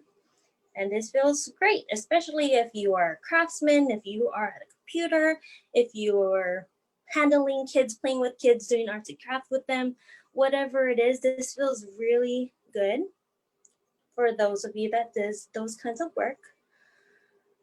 Another move is to help with headaches. This is one of the moves that you can do if you have a headache. This is how to help reside the pain. So this is a Chinese modality. So using your pointer finger and your thumb, we're actually going to find the wedge of our other hand right in the middle. On either side, you're going to hold and press that pressure point. Hold until you feel the headache going away. So whatever is comfortable for you. If it's not helping, I would definitely kind of work around it and then hold, again, to the comfort of your level of pain. So that is a trick to help relieve headaches. To be more specific, one of the massage moves that you can do anywhere, you can even do it in the car. So I'm gonna do it on my knee. Find a flat surface using your elbow. This is gonna be the key to working that muscle. So we're gonna work mostly the thumb, the side of the pinky, all this muscle, and then everything in between. So you're going to, again, go on a flat surface, and you're just gonna do 3 moves: circular, side to side, and up and down. And while you're doing that, you'll feel lumps all over the muscle. Yes, we have knots in our hands. Amazing, isn't it? So circular, side to side, up and down, and you can do the whole palm. You'll know the difference between a knot and your bone. The bone is very, very uncomfortable. Knots, they're uncomfortable, but it feels good. And if you find a knot, hold that position for 5 to 10 seconds or longer, whatever is your level of comfort. And you just hold, breathe. Again, all of these moves, the key is to breathe through them. So that is something that you can do at your desk, in your car, after you eat dinner, anywhere. So those are some stretches and massages for your hands. Working up the arm, I would definitely, using your forearm, again, on a flat surface, massaging up towards your arm, towards your heart, helps with blood circulation. You want your blood to pump and flow back to your heart regularly to have a good blood circulation throughout your body. So you can do that, turning your hand just to get all of your muscles in your forearm. It would be really helpful for tension in your hand. The body is connected, so everything works together. So the next move is going to be with your pec muscles. a lot of us don't realize that our body has a curvature every day, from cooking, from cleaning, from driving, picking up our kids, whatever. So opening this up can really loosen and make you feel open altogether. So what I'm gonna have you do, I'm gonna have you clench your arms behind your back. So if you can, you're gonna straighten your arms back as much as you can. If you can't, you can also grab onto something and stretch forward so that what you're really working on is your pec minor, pec major, some of your clavicle muscles, and that will just really open up your chest. Again, breathe. Breathing is key. The next one is going to be for your neck. These are all really stretches for your neck. A lot of us have neck and shoulder issues. So loosening up your neck will actually help with your range of motion, is how you can, the angle of your rotation of your neck. So the first one is super easy. You're gonna try to look back as much as you can towards the back without moving your body. And when you can't go anymore, you're going to hold for about 5, 10, 15 seconds at a time. This not only works your SCM, it works your scalenes, some of your levators, your levators and your traps.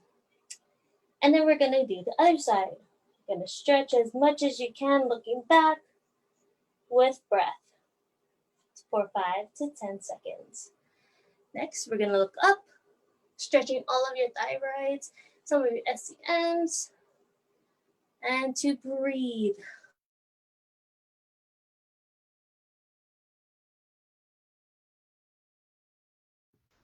Oh no, oh, there she is. Sorry, that was my phone. I should have put it on silent. Again, looking down, stretching all of your cervical spine for 5 to 10 seconds. And then we're going to kind of optimize the stretch. So what I'm gonna have you do, put your hand over your head. You're gonna stretch down, put a little pressure. With your other hand, you're going to stretch down as if you're gonna pick something up from the ground. And if you're doing it right, you can feel, especially your traps and your levators, stretching and pulling and loosening up. Again, breathe through this for 5 to 10 seconds. And when you're ready, release. And we're gonna do the opposite side. Again, put your hand over your head, give it a little push, use your other opposite hand, and stretch down as if you're trying to pick something up off the ground. And there's that. Oh, also a really good one is to rotate your head in a clockwise and counterclockwise motion. I would do this 2 to 3 times. Anything else, you might feel dizzy, but that also loosens up all of the muscles that helps with your rotation of your neck. So doing that with breath. And then the back. So for these ones, we're gonna work kind of the sides. So have your arm over your head and you're just gonna lean. This not only gets your teres minor, teres major, but also your serratus anterior. You have your side obliques. Holding that with breath for 5 to 10 seconds, and you feel that stretch. And then when you're ready, you can do the opposite side. Bring your arms over your head, and stretch all of these muscles.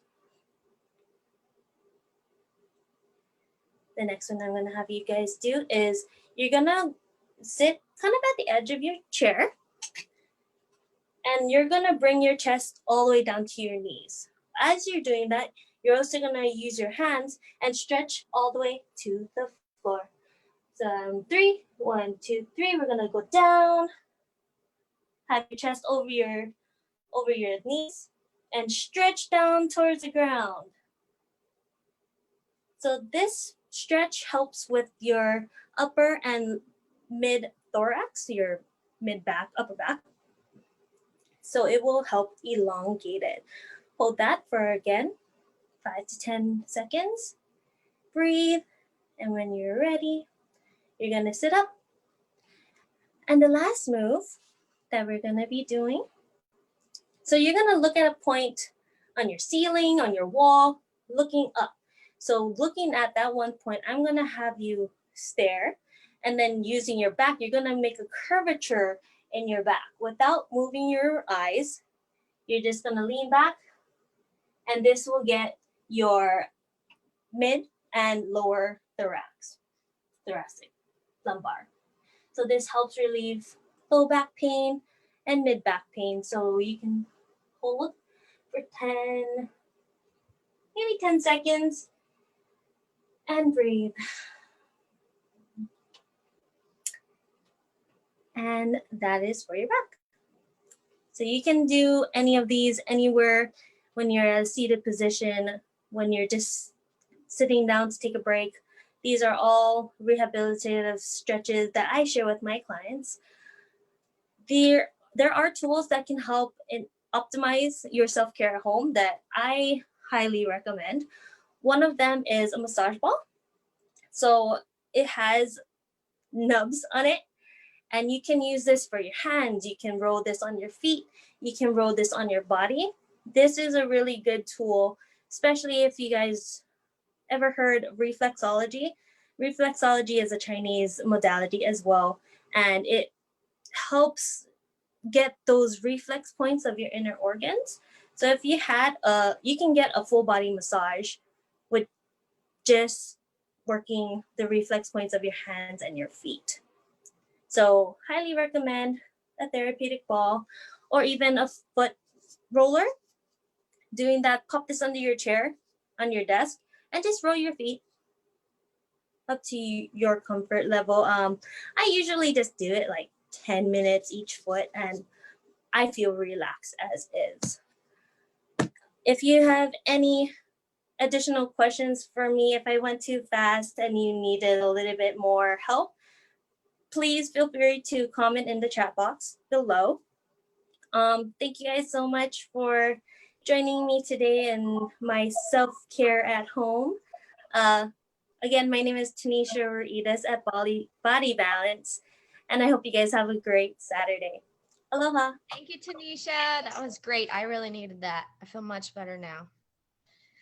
All right, now I'd like to invite Alexis on to introduce Robin. Hi, everybody. I'm Alexis, and I walk because I hope to improve the environment surrounding mental health and getting treatment for it. Did you know that there's an amazing gift in your hands right now? It is a priceless gift that increases health, joy, and satisfaction in life. Yes, it can do that even at a time like this.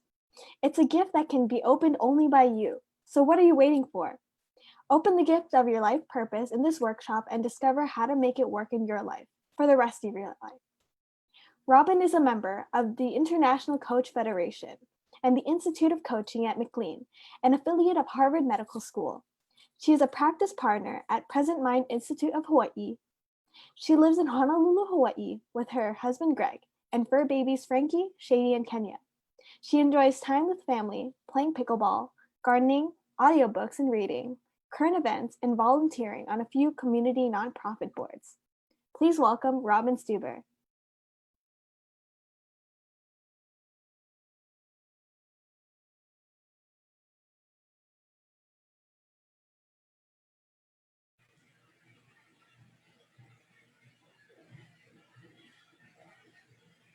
Okay, there we go.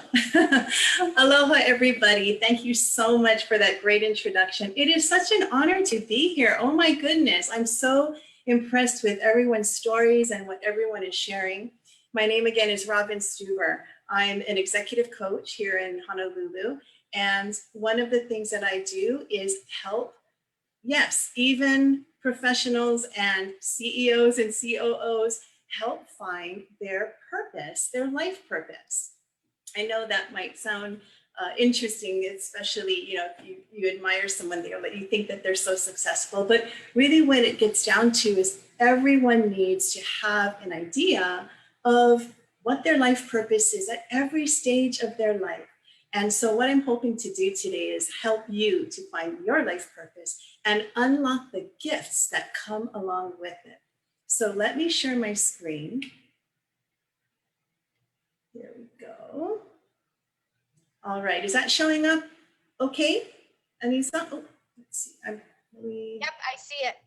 Okay, hold on. I need to, I noticed that it is not on the right slide. So hold on a second. My apologies for that. Okay. Get back, share screen. Okay.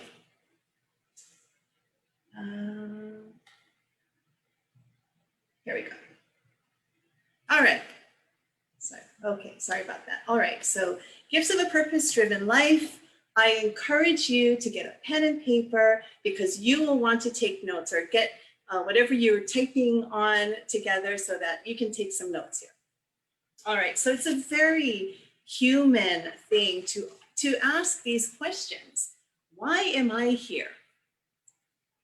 Where am I going? And what should I be doing to feel fulfilled and happy?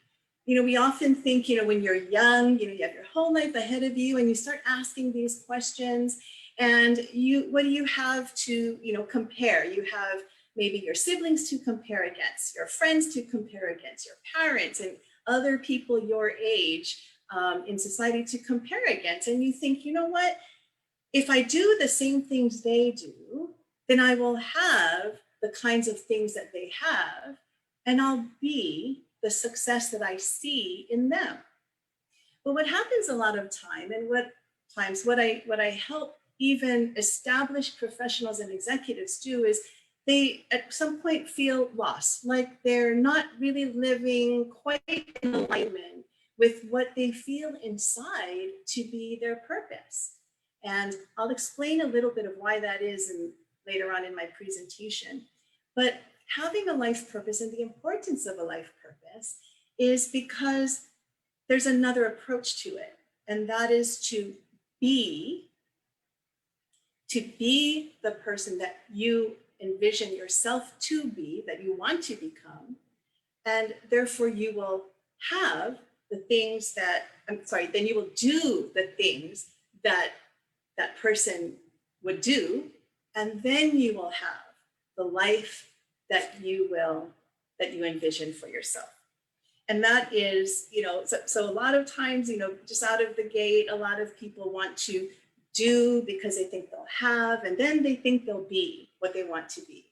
But having a life purpose and having it written down and revisiting it over time in your life will create a different mindset for you. It'll help you to actually be the person that you want to be, so that you know what to do, and then having that gift, that life that you want.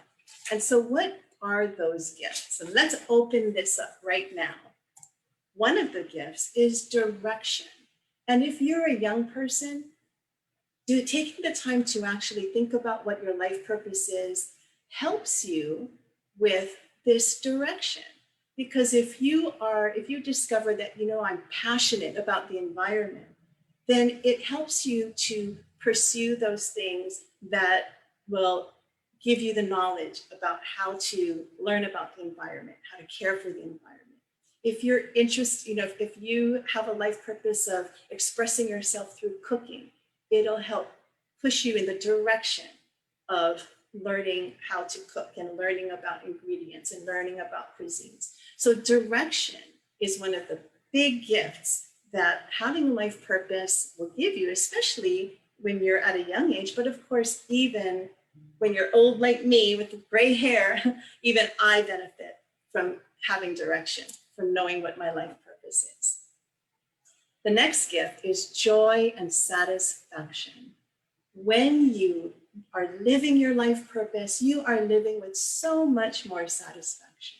There will always be times of challenge, like we're in now with COVID and lockdown. There will be times in life where you'll encounter sadness or disappointment. But if you continue to do the things that lead you toward your purpose, it'll always be sprinkled with joy and satisfaction, even when there might be difficult times. The other benefit of having life purpose, and I think we've heard a little bit of this from some of the stories that we heard earlier on in this conference, is physical and mental wellness. When you have a connection with your life purpose, you make better decisions about your health.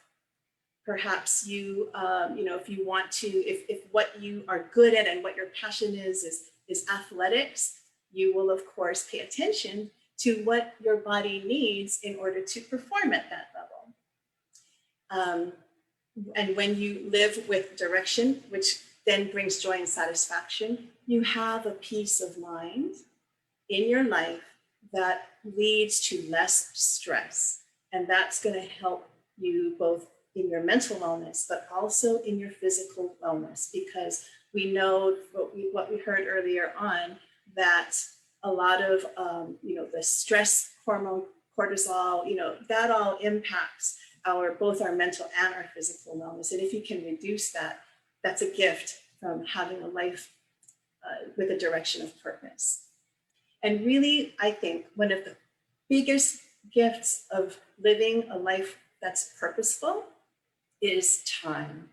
And there's two ways that you can actually gain time by living a life with purpose. Number one is because you are moving through your life with direction, you're probably making fewer big mistakes, right? Now, every mistake is, of course, an opportunity to learn, and everybody has mistakes. I've made some doozies in my life, but had I been clearer on my purpose, I may not have made as big mistakes as I did when I was younger, or even now sometimes. The other thing about time is that it is shown that people who live with a sense of satisfaction, among other healthy behaviors, live a very long life. The blue zones, which was a study done looking at who lives long, who lives the longest around the world, found that there are 7 areas in the world where people have a very high tendency to live beyond the age of 100. And you know what one of those commonalities were? It was that they had a sense of purpose in their life. They had a reason to get up every morning. And so these are the gifts that living a purpose-driven life can give you. And I'm excited to show you how to do it. So if you got your paper and pencil ready or what you're typing on, here we go. The first step is to reflect on 4 things. Reflect on what you love. Is it your family? Is it the environment? What are you passionate about? Is it your children? What are you passionate about? Is it caring for elders? Is it caring for animals? Think about what you love. And there might be several. Don't just limit it to one thing. Right now, what we're doing is just reflecting and just thinking about whatever comes to your mind. What do you value? Do you value authenticity? Do you value time? Do you value fun? Kindness? This list might be a little bit longer, but don't limit yourself. Just keep writing down what are the things that you value. What do you do? What kinds of things are you good at? Are you a good writer? Are you a good musician? Are you a good problem solver? What do you do that really fills you up, that feels good when you're doing it? Despite what other people think about how good you might be at it, What do you do? And then lastly, what will you leave behind? What will you leave? This is in the area of legacy. Will you have been a good role model? Will you have been a mentor to young people or friends? A lot of times people say, well, I want to leave a better world. And that's a great thing that you would want to leave, right? That's one of mine. I want to leave a better world. What will you leave? So now that you've kind of, contemplated, and of course, you might want to just sit after our conference, just take notes for now, because this might take a little bit more time than the time I have to present. But think about those things and let it all just kind of percolate there. And then you want to start writing. So this is my purpose statement. And I actually started it in my late 20s. It's got a few remnants that are still in there from my original, but it's evolved over time. But this is what my life purpose is at this time. My purpose is to apply all the gifts God has given me to live my highest calling. I shall live each day with enthusiasm, with love, peace, and compassion. I shall live to nurture myself and my family, spiritually, physically, and mentally. And I shall live to inspire others and teach by example. I shall live to explore and create, with each expression being an act of gratitude for the countless blessings in my life. I keep that written down in a little notebook. And like I said, I started this many years ago, but it's evolved to this. Now, yours doesn't have to be this long. Okay, let's take a look at a few others. Here's Maya Angelou. Not merely to survive, but to thrive, and to do so with some passion, some compassion, some humor, and some style. That could be an inspiration for yours. You might want to write it down in one sentence. Now here's Malala Yousafzai, who is that young woman who got shot in, I think, her face and was left for dead because she was a young girl in the Middle East who wanted to study, who wanted to learn and be schooled, and that was against the rules where she lived, and she got shot for it. She was saved as she recovered, and she moved to the West, and this is her life purpose now. It's I want to serve the people, and I want every girl, every child to be educated. Pretty simple. Now, can you believe a life purpose statement can be even simpler than that? Take a look at this one. I want to make people happy. Walt Disney. So your life purpose statement does not have to be complicated and long and complex with big words. It's just simple. It's your voice. It's what you want it to be. Now, when you are in the process of writing your life purpose statement, let it be truly authentic and reflective of your heartfelt desires. You don't have to fit into a mold. You don't have to think about what your purpose is in the context of what you see everyone else's, right? Look at this photo of the bicycle. It was built for the purpose of transportation, but look at its purpose now. It is a beautiful and interesting piece of furniture, right? If you were to walk into this bathroom and go, wow, that is so awesome, and it would fill you with joy, that bicycle has now served a new purpose of bringing joy to people who are washing their hands. Take a look at these forks. They have a new purpose, right? They probably once served the purpose of feeding a person, but now they have a new purpose of being a little hanger, a very handy thing. And of course, the bottom photo is, of course, another piece of furniture with a whole nother new purpose, a beautiful purpose with life and growth growing out of it. Your life purpose can be that too, and you can be that too. So keep your mind open when you think about what your life purpose statement will say. Now, one of the things I mentioned is that I started writing my life purpose many years ago, over 30 years ago. And it's gone through a lot of changes since then, but it still kept a lot of remnants from that original time. And keep in mind that yours will too. When you write your life purpose down, don't worry too much about how long I think mine was like a page long at the very beginning. And I knew that I needed to refine it a little bit more. I knew I needed to work on it. It wasn't quite right, but this takes time because it takes reflection. So when you work on your life purpose statement right now or after this conference or after you walk or maybe tomorrow and another weekend, another day on the weekend, revisit it, take a look at it. Just write down what your heart is telling you is your purpose. Put it away. Then the next day, pull it out again. Take another look at it. Other things will stop popping out. You'll cross things out. You'll write new things. You'll keep refining it. It reminds me of my eye doctor appointment that I went to last week.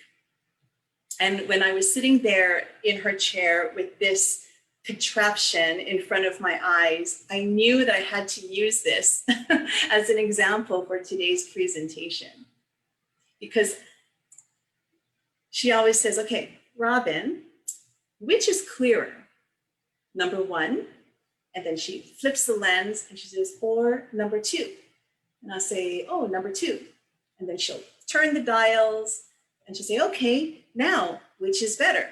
Number one, flip the lens, or number two? Oh, number one. Okay, that is exactly how the process is when you're writing your life statement. It's always going to be in constant evolution because things change in your life. People go through different life stages. My life purpose, before I had my son many years ago, was one thing. It was close to what I still have today, but it was different. I had different vision. And then I had my son, and then I had another purpose, another important priority in my life that I was very passionate about. And so that eventually made its way into my life purpose statement where I talk about family, right? And living by example. Those are some of the things that were influenced by me becoming a mom. I want to keep it there because even though my son is an adult now, he's finishing college now, I still want to keep that in my life purpose statement because as an executive coach now, I think that I can still pursue that purpose now at this time in my life. So keep revisiting it, make those little revisions of is this word clearer or is this word clearer? Is this phrase better or is this phrase better? And don't get stressed about it, just put it away. And then when it gets to a point where, okay, you know what, it may not be like absolutely perfect, but this is good. I'm resonating with this. I'm connecting with this statement now. Schedule time in your calendar or on your phone to come back another 3 months later or even 6 months later and look at it again. Print it out and post it on your bathroom window. Do some your bathroom mirror. Do something to help it to start sinking in. Every day remind yourself. And then for me, I like to revisit my life purpose statement every year on my birthday. As I reflect back on how the last year went, and I look at my life purpose and I go, did I make decisions that continued to direct me in the direction of my purpose? And I'm stating my purpose is in this life. And over time, that answer's changed. There were some years where I thought, yuck, I didn't really, could have done better. Or there's some years that I went, killed it this year. I'm living my purpose. It feels great, right? So these things will fluctuate, but the key is always continue to come back to it, refine it, which is clearer, 1 or 2, and update it.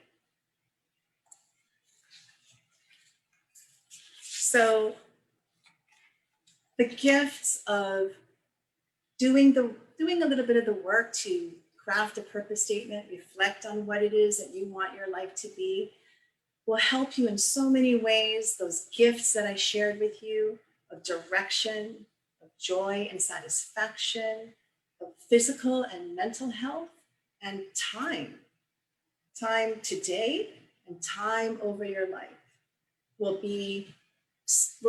enhance your life.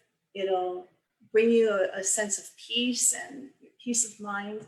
But one of the things that, I think that is one of the benefits for me personally that I can speak of is, after you do is 1 clear or 2 clear, and you have this lens now, updated, you've changed your prescription of the lens that you're seeing life through. You begin to see clearer. And like this picture on the screen now shows, the outside of the glasses lens is all blurry, right? It's like, what do you want to do? I don't know what to do. Should I do this? Should I do that? And we kind of struggle and, contemplate, and we want to ask other people for their advice, which is always good, but sometimes it can be more confusing. Oh gosh, what should I do? I'm this age and I don't know if I'm really accomplishing much in my life. All of those worries and stressors can be reduced quite a bit when you unopen the gifts of having a purpose-driven life. And as you see through the lens, now you see the arrows. Now you see how clear it's getting. Now you see the path you need to take. Now decisions are a little bit easier to make. Now the priorities seem a little bit clearer. Now it's easier to say no to the things that are outside of your purpose and yes to the things that are in your life purpose, right? You'll be happier, which means you will be, you'll probably have a better quality relationships. All of these gifts are right here waiting for you and your life when you take a little bit of time, maybe through the next week, over the next few months, and over the years as you go through life to craft your personal, life purpose statement. And I would love to see what it is, and I invite you to share it with me. You can take a look at my website at robinstuber.com. And you can email me at robin@robinstuber.com. I'd love to see what you come up with, and I'd offer, my help. If you have any questions, feel free to let me know. Wishing you well, and thank you again so much. Thank you, Robin. And I Dr. Chad's only available for this time slot, so I gotta move on to him quickly. So I have a kid to introduce him. Thanks, Robin. Any questions? Thank you.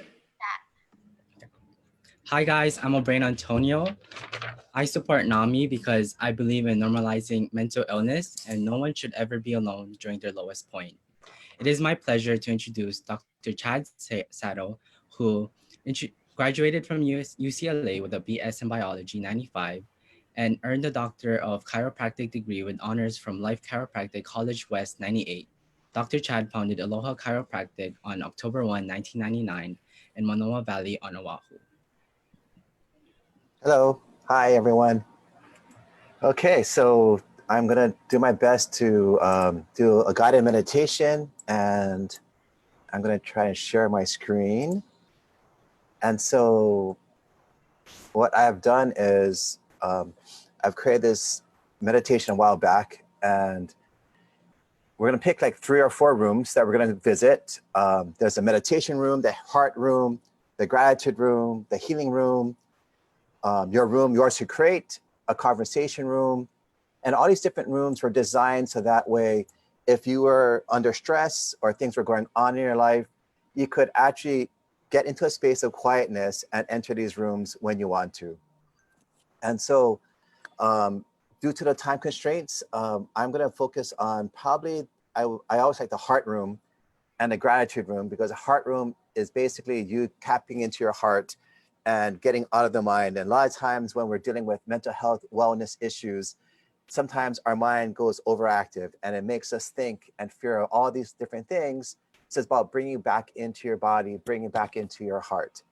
And so the heart room, the gratitude room, and actually let's create a room called Yours Room to Create. And basically my room is an island where I like to have created this island in my mind of where there's a tree house, there's a running waterfall. So there's things in that room that whenever there's things going on in my life that I want to have a space from it, I go into this room. And so the last room I probably will touch on is the Gift of Spirit room. And this Gift of Spirit room is sort of like, in this room, there'll be a wrap box. And then when you get into this room, when you open a box, it will have something of value that's very important for you, or something significant that you can kind of contemplate, think about, that applies to your life right now. Almost kind of feeding into Robin's your life purpose. It may have a little key or resemblance of what's going on. All right, so to start my meditation, I'm gonna start some music. I'm gonna share that as well.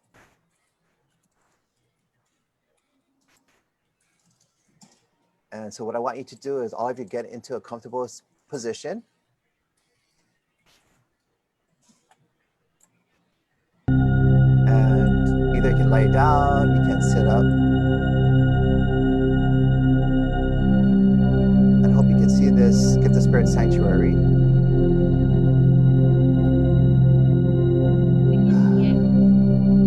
Pardon? Is it too loud? Maybe turn down the music just a little bit so we can hear you better. Oh, there we go. How's that? Perfect. Yeah, I had it set up earlier and I guess it shifted. So can everyone see the Gift of Spirit sanctuary, the PDF? Yes. Okay, perfect. All right, so once again, get into, you can be seated, you can lay on your back, and basically close your eyes. And I just want you to start to breathe. Breathe in through your nose, breathe out through your mouth. Just breathe in and breathe out. So as you breathe in, I'm going to count down to 7, and I'm going to allow you to kind of get more embedded into your body. So as you breathe in, you're going to feel your head, your face, your ears relax. Number 2, you're going to start feeling your chest, your shoulders start to relax. Breathe in. 3, you start feeling your stomach getting relaxed.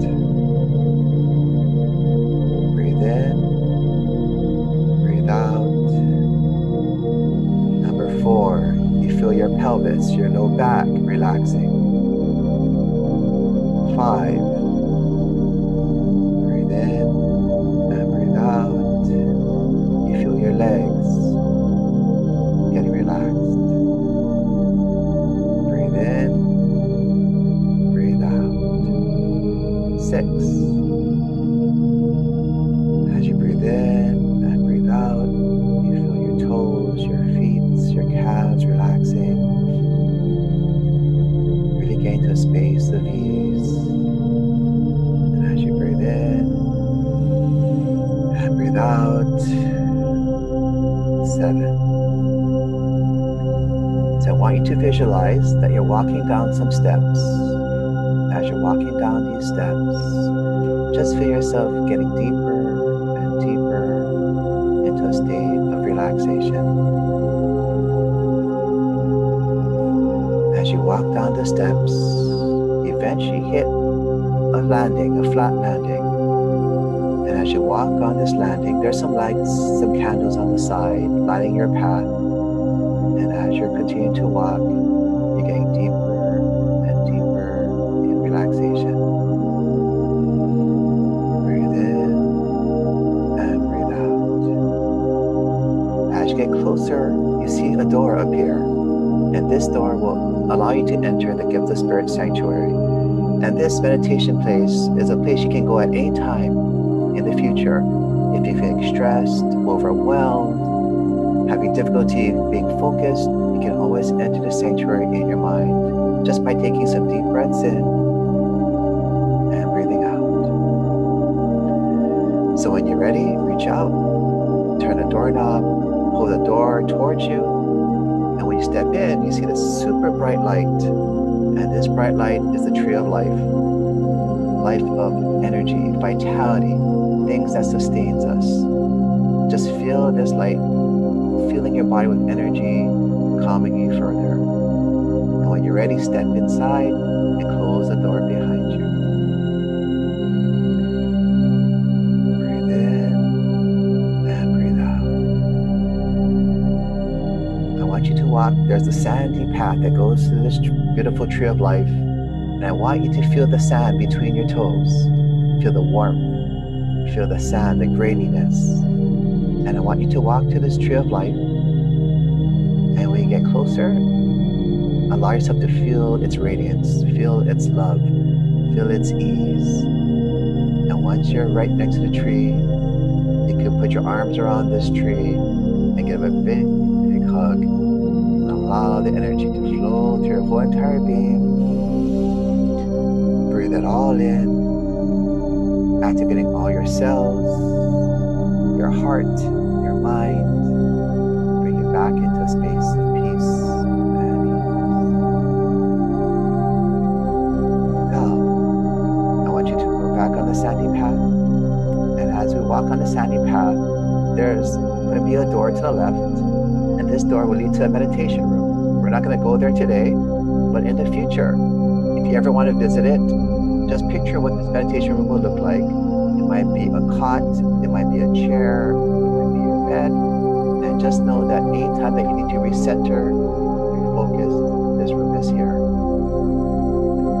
As you continue to walk on the sandy path, a door appears on the left, and this enters into the heart room. And today we're going to enter this heart room. So when you're ready, you can turn the doorknob, pull the door towards you, and step inside the room. In the middle of the room, there's a pedestal with a heart that's glowing. What I want you to do is walk to the pedestal, walk to this heart, and when you're ready, reach out with both hands, grab the heart, and place it right upon your own. Breathe in and breathe out. Allow yourself to feel this love. Feel this unconditional love from your parents, from your loved ones, from people in your life, your friends. And allow yourself to just breathe in that love, as well as the love that you have for yourself. Breathe in and breathe out. Once you feel that fullness in your heart and the clarity in your mind, you can leave this room. Once again, resume on the sandy path. As you walk on the sandy path, I want you to take some deep breaths in and breathe out. Another door appears on your left, and this door enters the gratitude room. And this room we're going to enter as well. So when you're ready, turn the doorknob, pull the door towards you, and step into the gratitude room.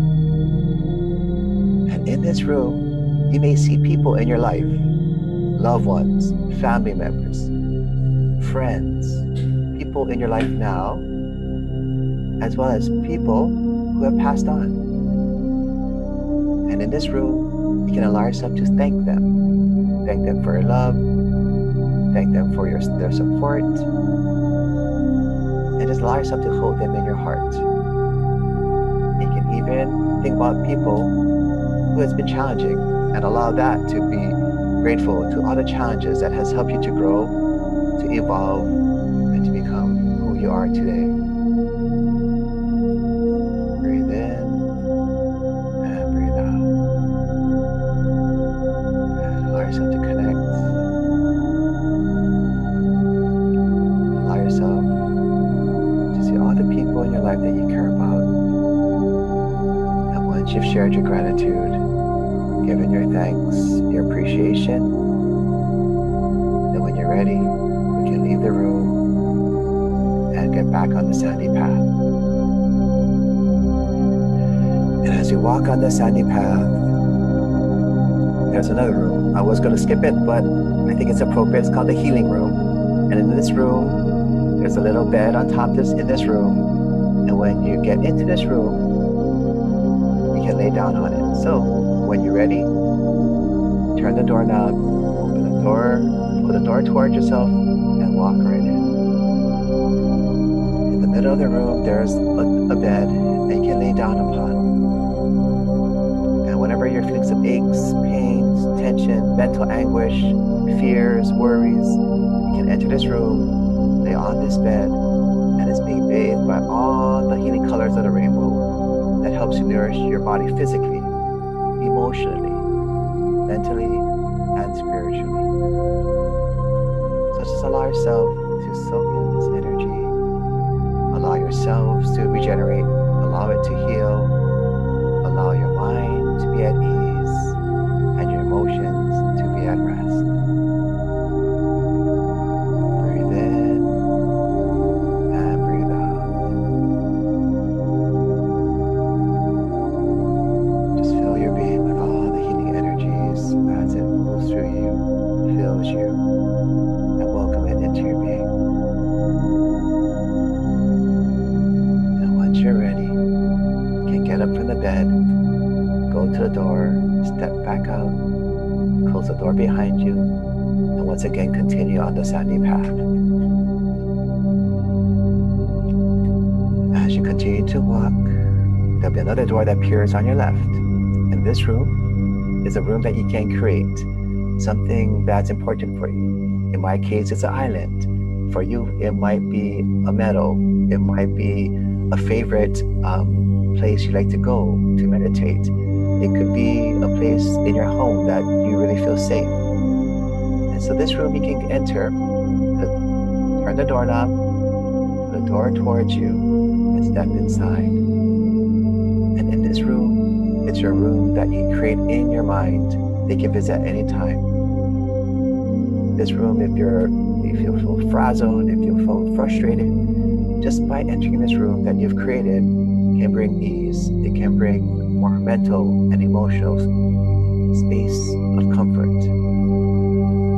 So this room you can create in the future. It can be, once again, a meadow. It can be on top of the mountain. It doesn't just have to be a room.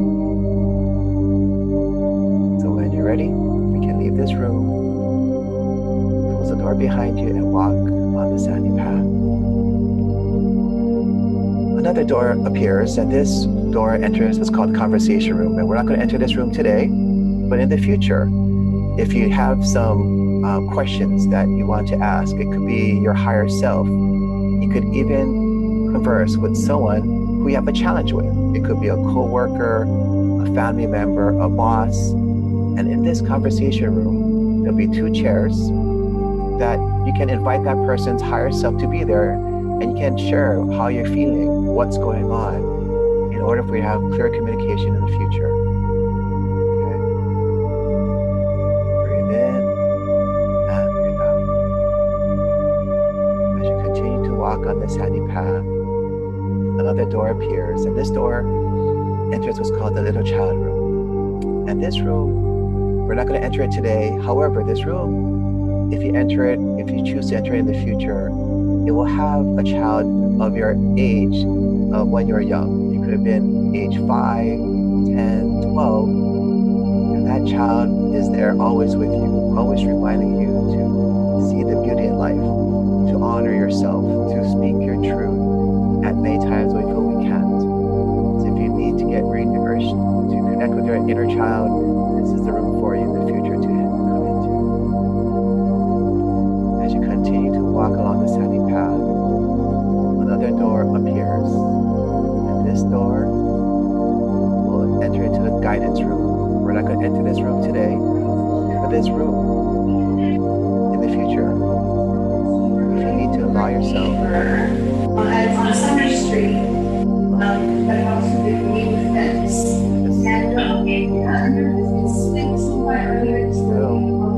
Sorry. Okay. So this guidance room it can be your guides. You can advice in the past. One of my guides is my grandpa, and he's passed. However, he's someone that watches over me. And sometimes, you know how we have that sort of guardian angel, and that is my grandpa. Anytime that I need some reassurance or a boost in confidence, my grandpa is there. And last but not least, the last door is the gift of spirit room. And this gift of spirit room, in the center of this room, there is a stand. And on this stand, there is a gift. And in this gift, or in this box, you'll have something of meaning to you. It can be a teddy bear, it can be a flower. But just take a look and see what gift that your consciousness wants you to become aware of. And that will carry you with you for the rest of the weekend. So when you're ready, turn the doorknob, pull the door toward you, and step into the gift of spirit room. Breathe in and breathe out. So walk towards the center of the room to your gift, and allow yourself to open up this gift and see what shows up.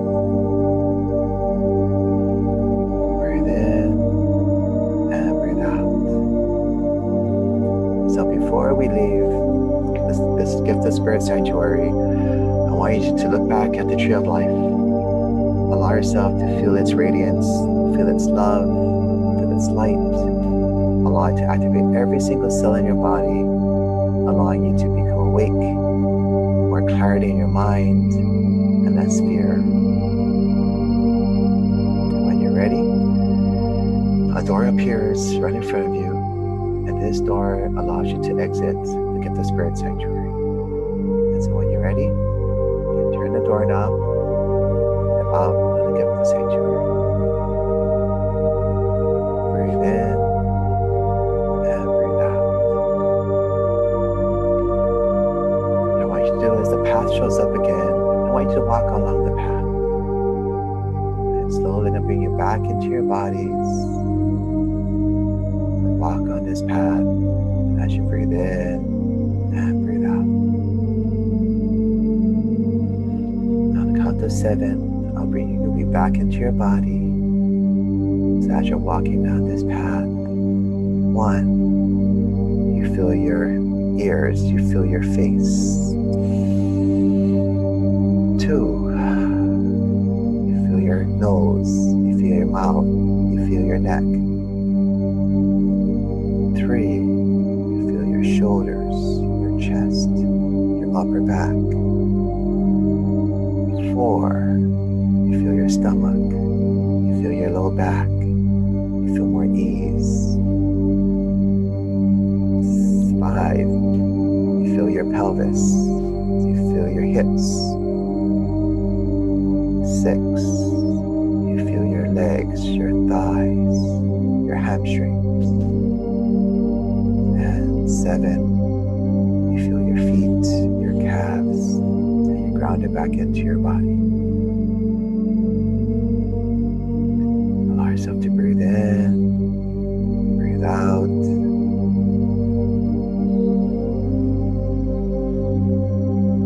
Just allow yourself to just settle, get yourself back ready into your body. And once again, being ready for your day, rejuvenated and in ease.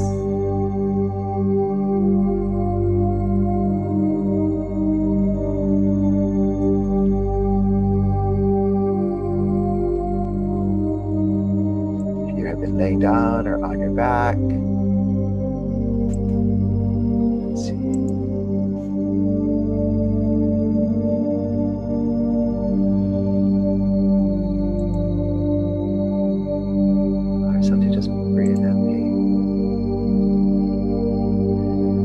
try and get back onto the record. So when you're ready, just allow yourself to stretch. If you haven't, allow yourself to be present. Let's see. I'm just trying to get myself back on.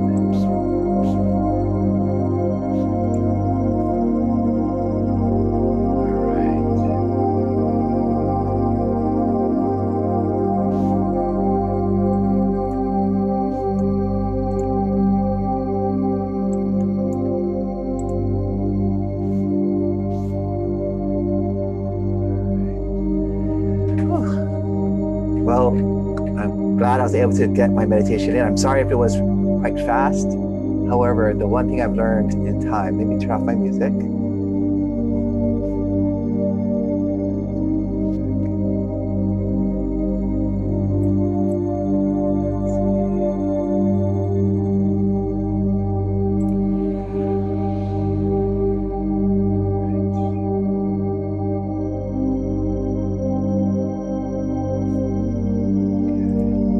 That was great, Chad. I feel awesome. Great.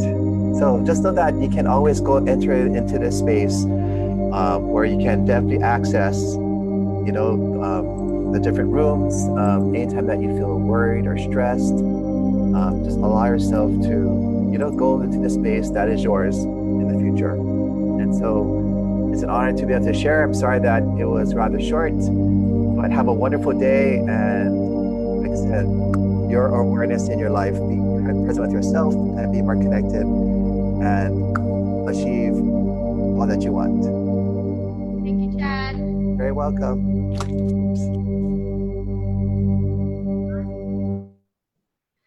All right. Thank you so much, Chad. That was great. I feel very relaxed.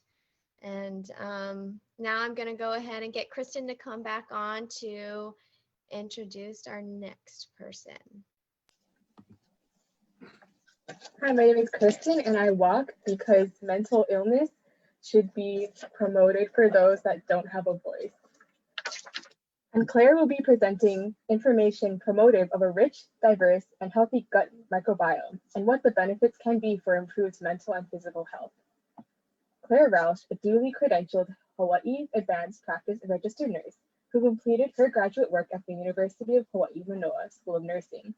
She recently retired from the Hawaii Department of Health, where for 12 years she provided clinical services in the community mental health center statewide.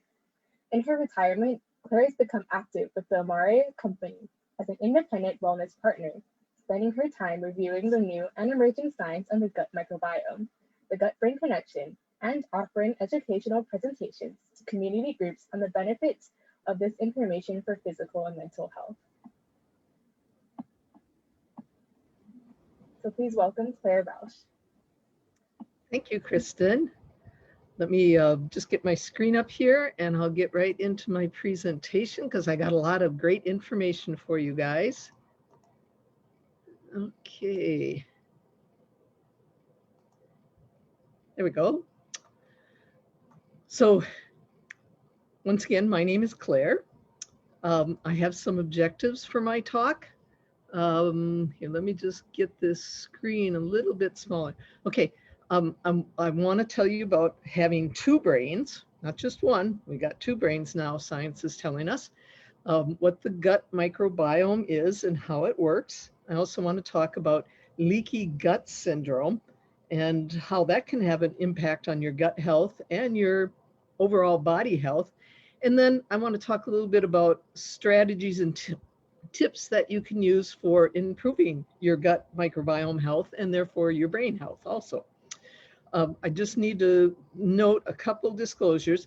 What I am talking about is medical research and therapeutic options. Please do not take this as medical advice. And remember, always consult your healthcare provider before starting any new health intervention. I also want to put right out there that I am an independent wellness partner for Amare Global, the mental health wellness company, and we offer products and programs for wellness.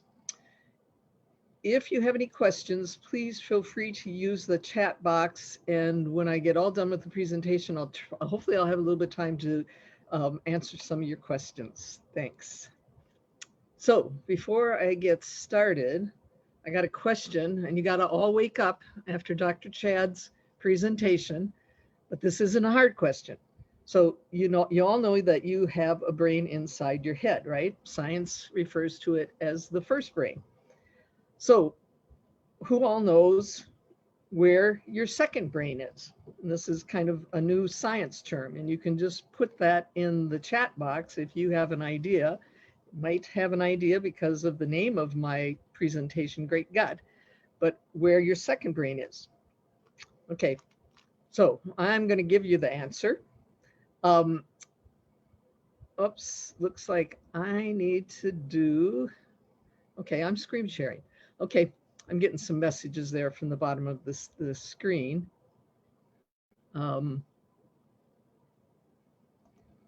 Sorry, let me just check and see what's going on here. Anissa, can you see my screen? People are saying the gut. Oh, okay, okay, thank you. Well, that some of you know what I'm talking about then. So your first brain is the control center for your central nervous system. And then you also have another nerve called the vagal nerve that does communication with the central nervous system to the rest of the body also. Now in your gut, this is what science is now calling the second brain. And you want to have communication between your first brain and your second brain. The vagal nerve helps with that, but also what scientists is also starting to learn now is there is an enteric nervous system. And that is the nervous system that comes from your second brain, the gut. Okay, so you got a first brain, a second brain, you've got a central nervous system, a vagal nerve, and then you also have an enteric nervous system, and they all got to be communicating. So you got to have that communication between the first and second brain. Okay, so it's in you. It's all over video you. to introduce. It is you. Your body consists of an entire ecosystem of diverse and helpful little bacteria, more than 100 trillion of them. This is the human microbiome, and it means that we each have a troop of good bacterial superheroes to call our own. Did you know that the greatest concentration of bacterial superheroes lives in your gut? This ecosystem of microorganisms is a huge part of who you are. Your microbiome aids in food digestion to fuel your body, influences your mood and energy levels, helps you adapt to your surroundings to protect against harmful organisms, and much, much more. Scientists have only just scratched the surface of understanding how incredible these little guys truly are and how important they are to our health. It all started when you were born. Some of the bacteria in your mother's microbiome were passed along to you to become the beginnings of your very own microbiome fingerprint.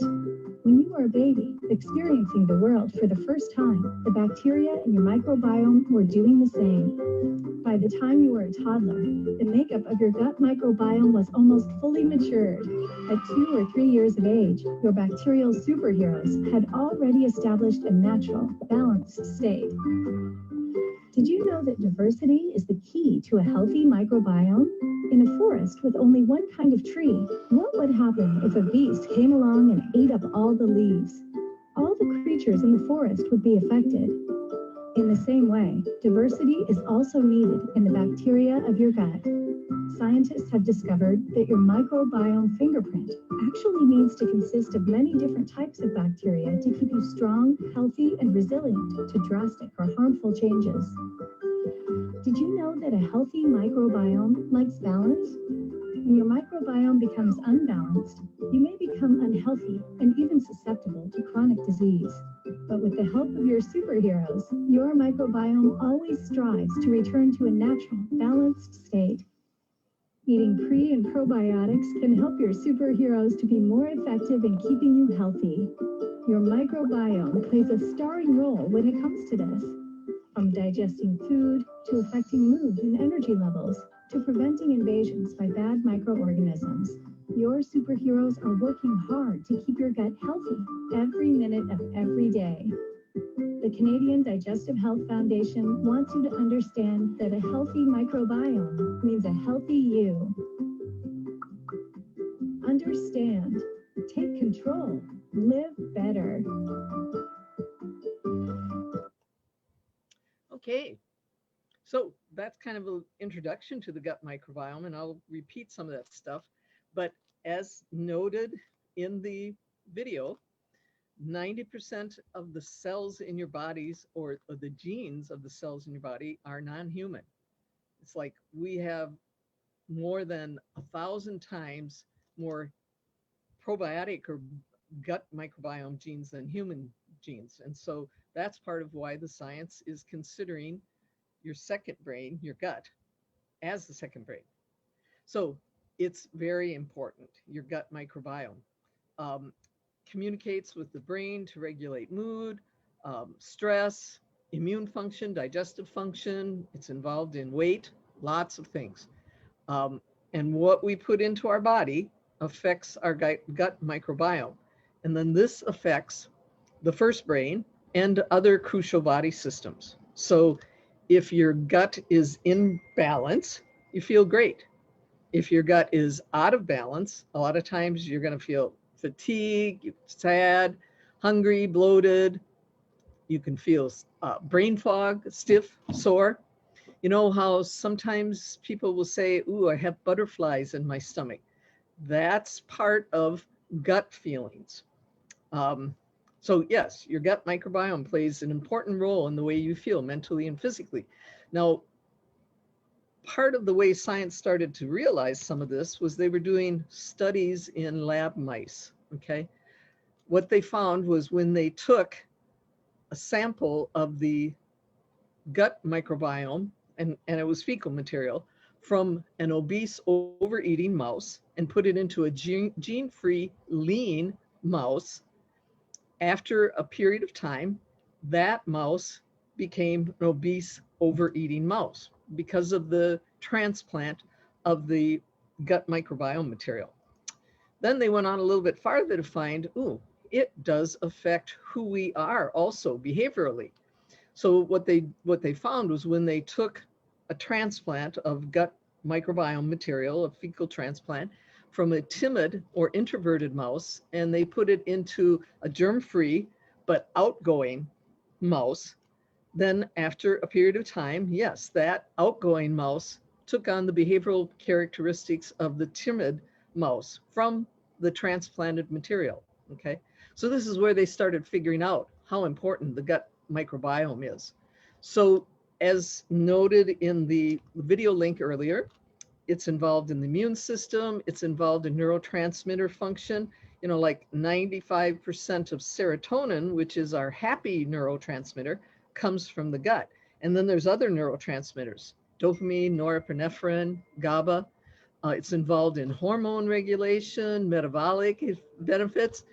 It does have a connection to disease states. So it's really important to have a rich and diverse gut microbiome for optimal health. So one of the things I wanted to just present to you, sometimes people can have a problem that develops in their gut called leaky gut syndrome.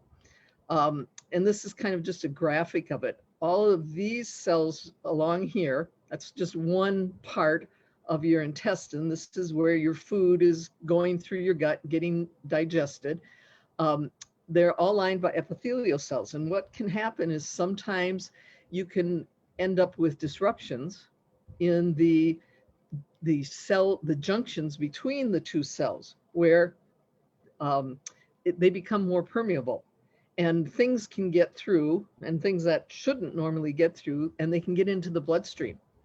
You can start to have problems listed here in kind of the creamy colored food allergies, autoimmune type of disorders. You can have problems with how you're digesting your food. You can even have breach of the blood-brain barrier that goes into your first brain.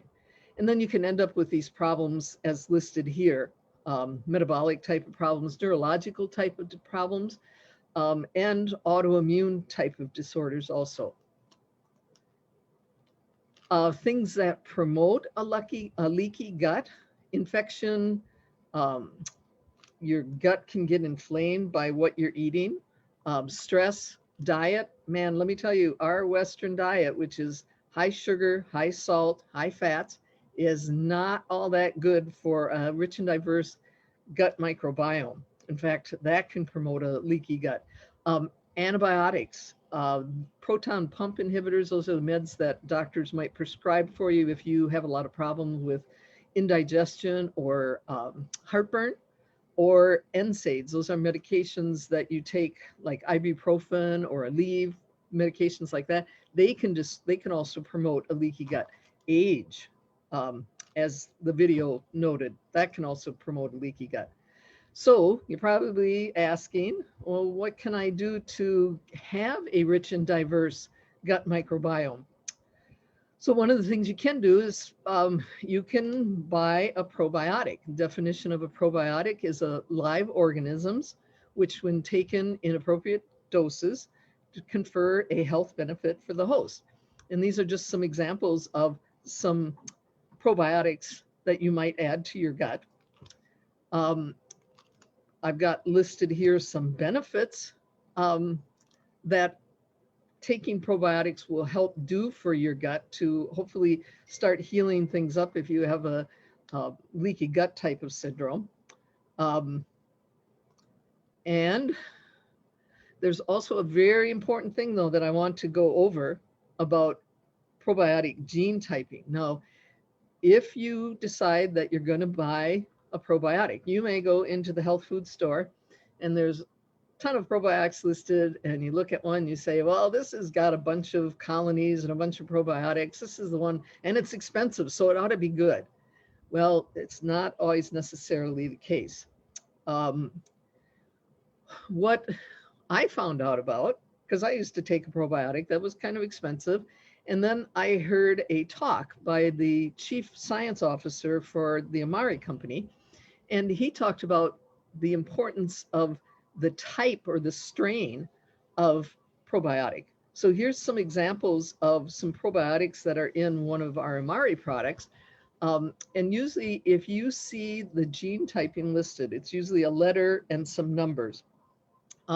You can just go to the internet and you can look to see what that gene type of that bacteria will do.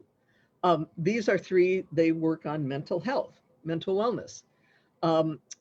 If you were to go into the health food store, going back to that example again, and you just grabbed an antibiotic, say you were having problems with diarrhea, and that probiotic in that probiotic, that bacteria was the type that worked on giving you diarrhea, that wouldn't be so good. So it's really important to be aware of the gene typing of the bacterias of the probiotics that you're buying, okay? Another thing that you can do is start switching your diet from, the regular Western diet to a Mediterranean diet. The biggest difference between Mediterranean diet and the typical Western diet is less often are you eating meats and the sweets. It's the very tip of the pyramid there. And the less of that you have, the better. A big part of the pyramid is fruits and vegetables, whole grains, et cetera, et cetera. And this part, the very bottom, I'm going to talk about in a minute here. The Mediterranean diet is the #1 diet recommended by nutritionists worldwide, okay? Better than paleo diet, better than ketogenic diet, okay? Another thing that you want to know about diet is when you eat, you need to eat a healthy plate. Healthy plate, half of what's on your plate should be fruits and vegetables. A quarter should be starches, or maybe even more like a little bit like 2/3, and a small amount of protein. And you see that on these pictures here. Healthy plate. So you kind of just picture your plate that way. Exercise, that's another thing that you can do for a rich and diverse gut microbiome. Older people, younger people, exercise is good for everyone. Walking is good. Sleep, you need to be getting plenty of sleep. Needs to be 7 to 9 hours of sleep per night. I just noted some studies here. Then one of the studies, they found that if people were getting less sleep than 7 to 9 hours of sleep per night, they had problems with being overweight. Stress management. is another important part of keeping your gut microbiome healthy and diverse. Whether you do yoga, meditation, or just getting out in nature, stress management. And then social support. And when I put this slide together, I kind of looked at it and went, oh boy, yeah, the bottom slides are people together, not maintaining social distance. So in this time of COVID, keeping in touch with people through your social media, through Zoom, FaceTime, making telephone calls is very important to keep your social support strong. So comes to kind of the end of my talk. I listed on one side, your gut is your second brain. It produces neurotransmitters, and hopefully it's got a good connection to the first brain, works on your immune system, works on your hormones, helps with an overall sense of well-being. You can supplement for gut health with probiotics, or you can eat for a rich and diverse gut microbiome. And I wanted to make sure I mention, it's really important, fermented foods. We have lots of different kinds of fermented food, kimchi, natto, kombucha, sauerkraut. It's really important to get fermented food in your diet 5 days a week for at least 20 minutes. Exercise, 7 to 8 or 9 hours of sleep per night. Keep your stress down and stay in contact with other people. So I was a lot of information in just a small amount of time. So I just said, thank you. And if you got questions, my email is there. I also added in, if you're interested, you can take a mental wellness assessment through the link below. Okay, so I'm going to stop screen sharing. Anissa, did I have questions? No, there are no questions as of now, but if anybody has them, go ahead and put them in the chat box and Claire will answer there. Thank you so much, Claire. And I know that's information that a lot of people need to be hearing. New information too that a lot of us probably didn't know before. So thank you. Thank you for your attention. Aloha. Aloha. All right, next up, I'd like to invite Malia on to introduce our last wellness session.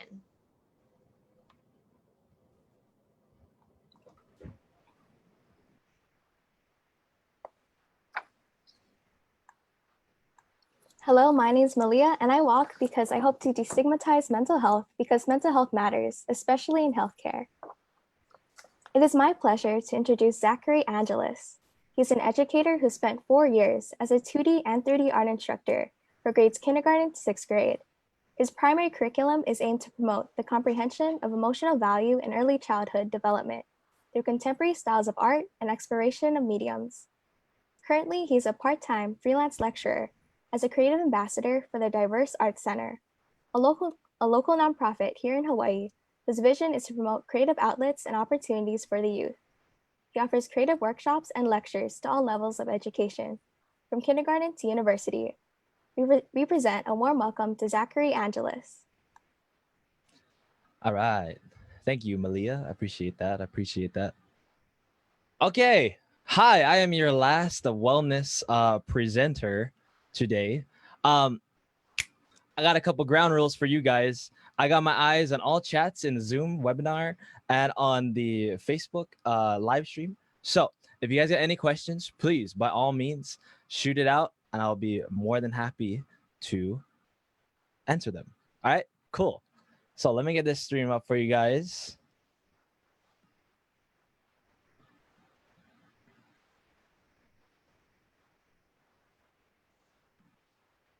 Sweet. Let me actually, I have chat popped out somewhere over the rainbow. Whoop. Okay. Let me pop this out for you. And cool. 1 second. Okay. Sweet. There we go. Awesome. Now, so good morning. I know it's not morning, but the reason I say good morning is that I believe that there's always time in the day to do something great. My name is Zach Angeles. I'm here to present to you and talk to you more about the creative spectrum. And we're going to talk about how drawing, painting, creativity is a viable source for coping for mental health. And yeah, so while I talk to myself, I have another rule for you guys. I have another rule for you guys here. All right. So as I talk about myself, just flatter myself a little bit, I want to give you guys some time to grab some pencils, markers, and some paper to write on. I'm going to ask you guys to do some exercises towards the end of my presentation. I promise you, it's not anything crazy. You don't have to have the skill of a Renaissance man or anything like that.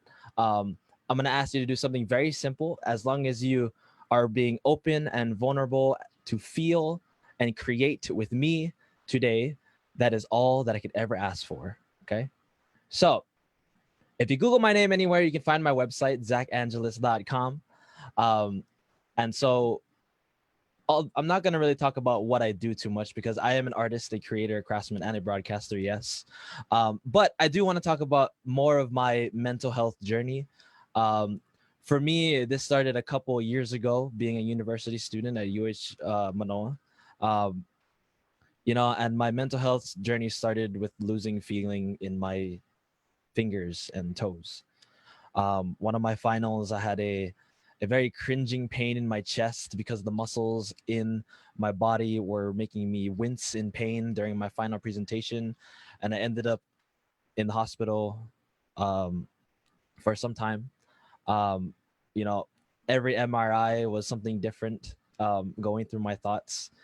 If I was doing enough, if I was, being the person that I wanted to be, being a young adult male, am I allowing myself to feel all the things that I should have and do? And as as an Asian American, am I meeting the expectations of myself as well as my family, and all those things kind of piled up on me. And so that's kind of where my journey began. And I was able to feel and create at such a young age, right? And so I wanted to be that advocate to talk about mental health for my young people, with my young people, and with all of my peers, in order to create things that allow us to feel and be vulnerable and be valued in our own emotional endeavors. And so last year, I got the honor of being the featured artist of Mental Health America. And so I continue to advocate mental health in all of the works that I do and all of the teaching that I do. But yes, I think that's enough time for you guys to get your pencils and papers out. So let's continue on here. Now, you're probably asking yourself, Zach, I know what drawing is. I know what that means. I totally get you. I know what a drawing is. I've done it all my life, or I've seen people do it all the time. But there's a difference here, right? There's a difference. I'm going to tell you the difference between line drawing versus mark making, because there's a difference. Okay. One of which revolves around the emotional, psychological realm, and the other talks about more of a logistical and technical realm. A simple line drawing doesn't have to tell stories. A simple line drawing is nothing but lines that you curate on a page and creates a form, right? It creates an image. It doesn't necessarily have to tell you anything, tell you a story. It doesn't make you feel anything other than, yes, that's a flower, that's a bucket, that's a cup. It does nothing more than tell you what it is. Now, when we talk about mark making, now this is where it gets really, really complex, right? When we talk about making marks, the most interesting thing about marks is that they are formless, right? They're formless. They can be anything that you imagine. All of these things that you see in the background of this one slide are all marks, right? The beautiful thing about marks is that you are able to tell stories. You're able to feel emotions. I'm going to use this phrase a lot today, that marks are cups, they're containers filled with feelings and thoughts and memories that only you can achieve through your own practice. Okay. And so with that being said, no one can tell you what that looks like, right? No one can really tell you what that looks like at all. for all of you people that are really interested in contemporary modern art and all of that jazz, and you ponder why why does this painting have only like 3 colors, and it possibly looks like something my niece drew the other day. The reason being that it looks like that those are created by marks more powerful and developed and thought out and felt from someone that's not you. And that's what makes modern art very, very special to a lot of people. Now, let's dive in a little deeper here, right? Okay, I hope you guys are with me. So let's dive in a little bit deeper here. Now, I'm going to talk about the 2 parts. Okay, I'm going to talk about the 2 parts. The part where the marks tell stories and the part where the marks hold emotion. Okay, and so the part where the marks tell the stories through process. Let's think about this as, what tools are you using to tell your story, right? Although we all grew up with a box of Crayola crayons or some Crayola markers, maybe just a number 2 pencil, if you will. The thing about telling stories through process is that the things that you use to make these marks can be anything, right?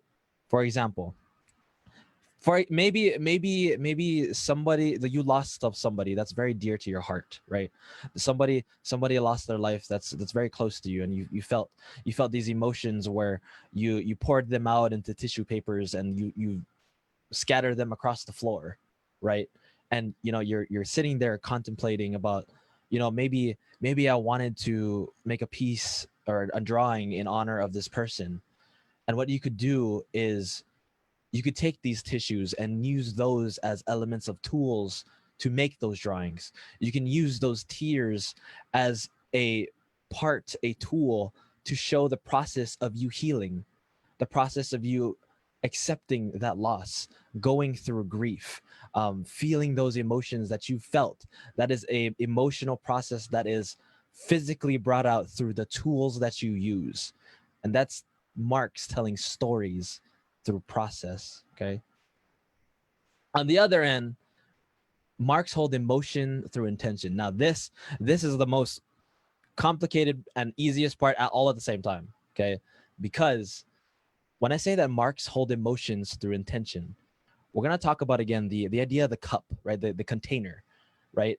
Every brushstroke, pencil mark, and all of that type of stuff, all of those things that you put on your canvas, those can hold everything from single thoughts to reminders to affirmations to memories to things that someone has said, quotations, the world. It could mean the world. It could say anything that you want it to be, even though it looks like absolutely nothing.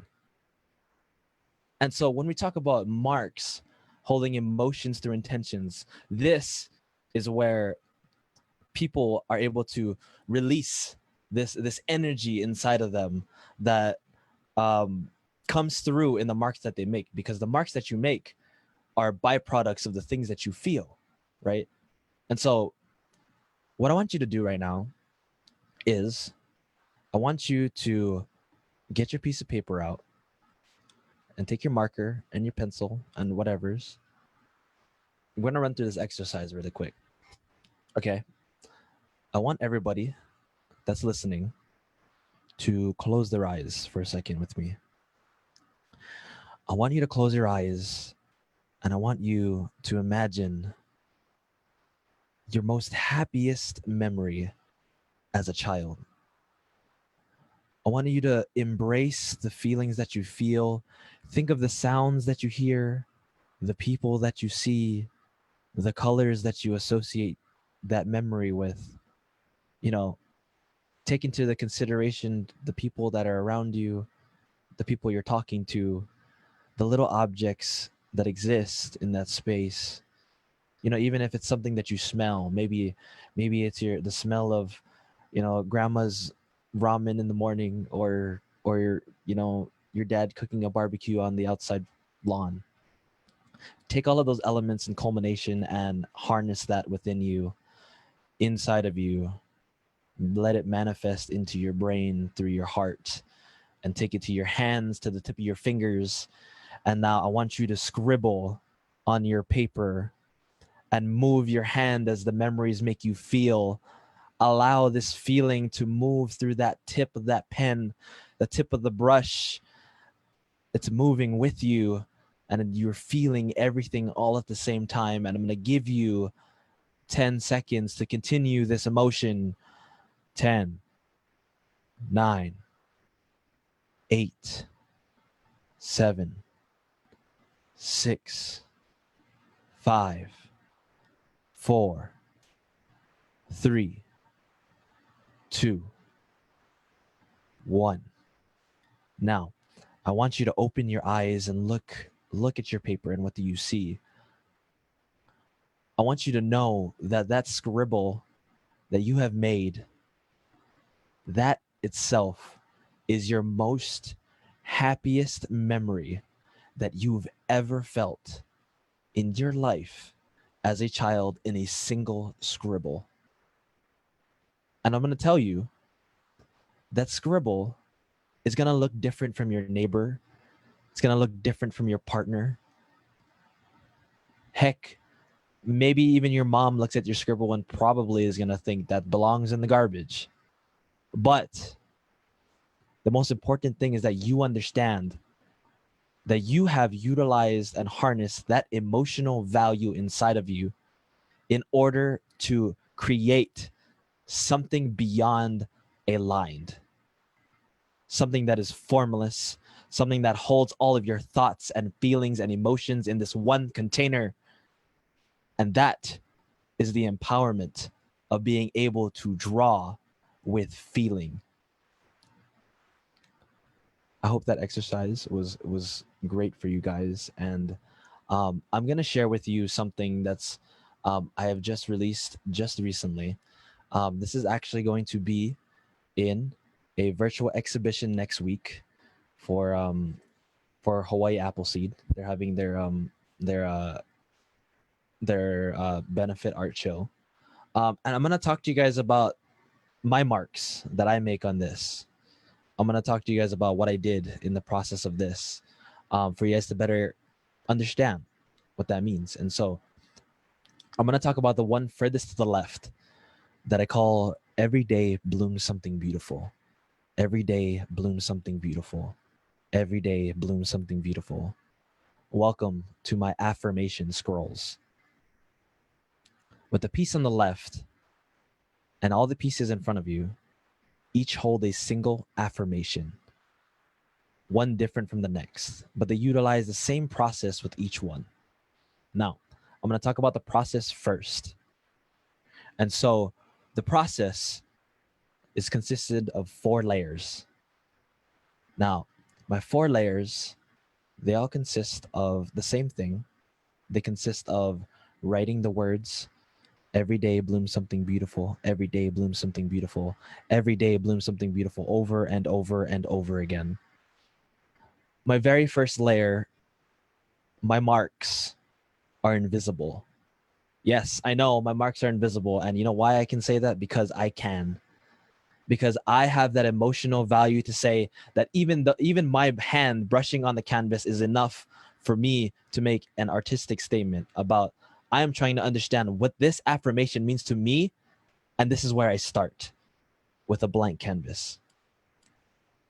My second layer is ink and water, something loose and something very fluid, because early on when I'm trying to understand what this affirmation means to me, I didn't really understand, right? My thoughts were very fluid and liquidy, and they were all over the place, and it was very transparent. My next layer, my third layer, is my line, my figure.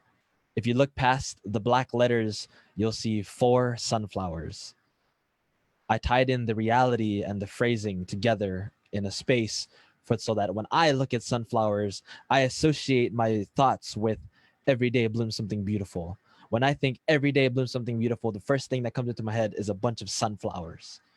And so I tie that affirmation to my reality, and then I seal it.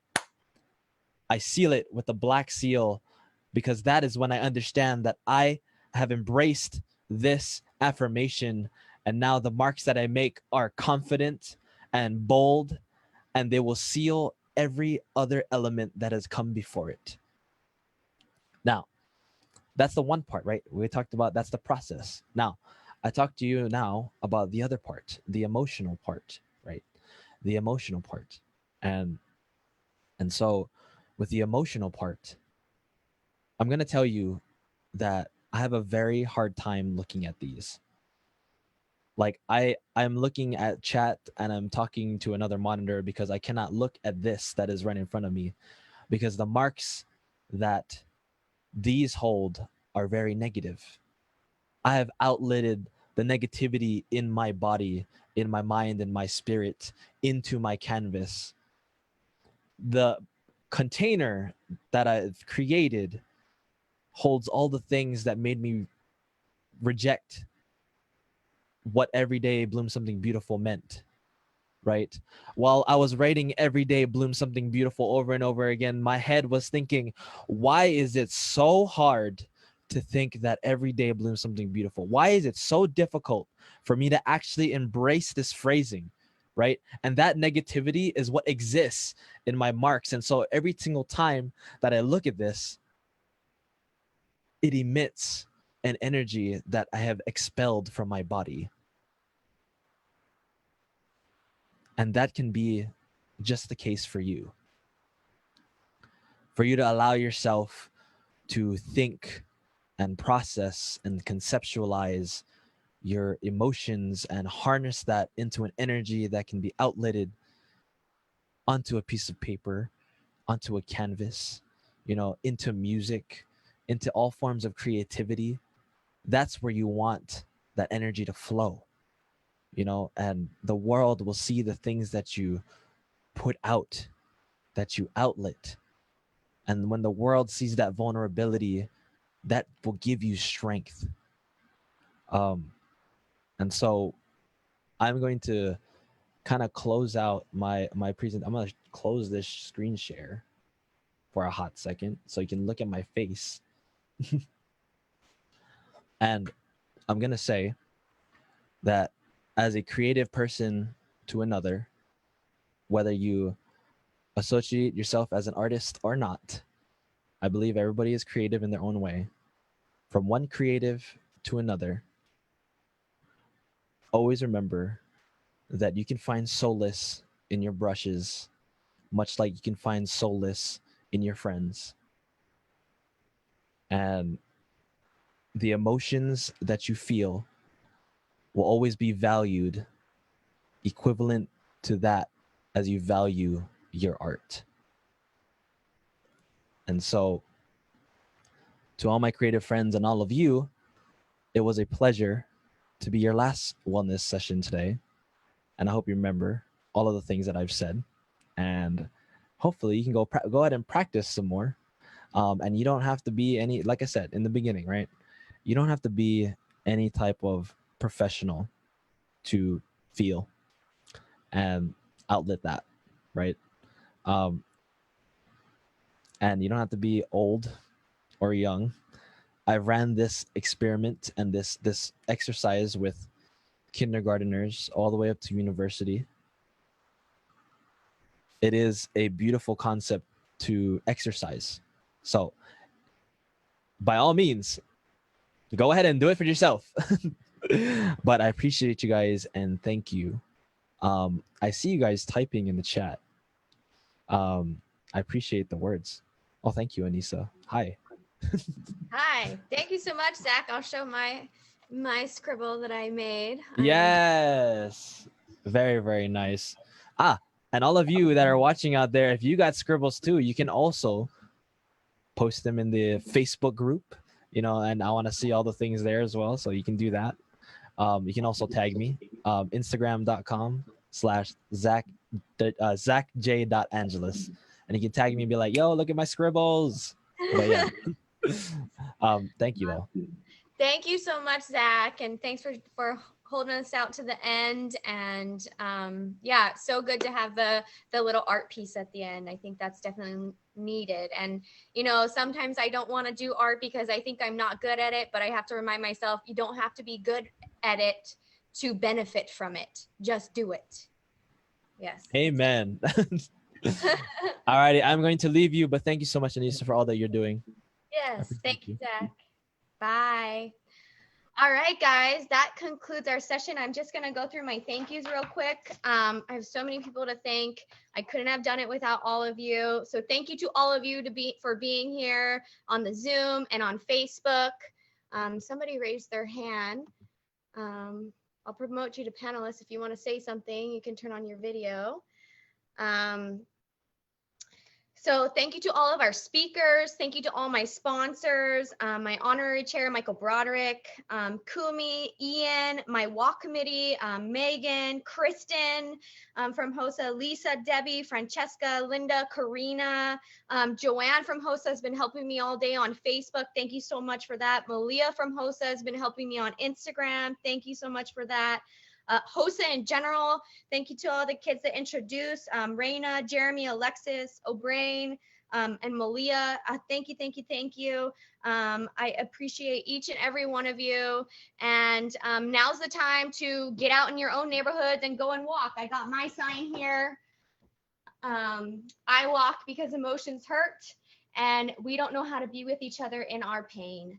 So I'm gonna go take some pictures and go out in my neighborhood and walk around the block. Maybe my neighbors will see me and I can start up a conversation with them about mental health, especially today on World Mental Health Day. And I look forward to seeing your pictures on social media. Post them in the Facebook group, tag us on Instagram and Facebook, and post your pictures, and let's just light up our news feeds with hope. All right, so thank you so much, everybody. Again, I'm so grateful for everybody that showed up. This is a beautiful, beautiful program, and I'm touched by each and every one of you. Go out there and walk on. Bye, guys. Anissa, what about the bingo? Could you explain that to us? Yes. So we're giving away 4 $20 gift certificates. If you can enter to win by doing our blackout bingo. So it's taking a picture with your sign, with ones like with a flower, with an animal, and all of that. I'm going to post it on social media now, so you'll see it. It'll be at the front. But yeah, repost your pictures, tag us, and we'll get you into a drawing to win a $20 gift card. We have 4 to give out, so please participate. So thank you, thank you, thank you, and hope to see your pictures online, guys. Go walk and bring hope. Can you hear me? This is Carol. Yes, hi, Carol. I want to thank you for all your work. This whole thing didn't jump together all by itself. It represented a lot of work. I see that, and I'm sure everyone who's watched sees that. So thank you very much for everything that you've done. Thank you, Carol. I appreciate it. All right, I'm going to end us now. I've recorded, so hopefully by this next week, we'll be able to post it online. So if you guys want to rewatch everything, you can. I think I forgot to do it the first 30 minutes, so I apologize for that. But yeah, reach out to us, post, share pictures, and go out and bring hope. Bye, everybody. Bye. Great job, Anissa. Bye. Bye.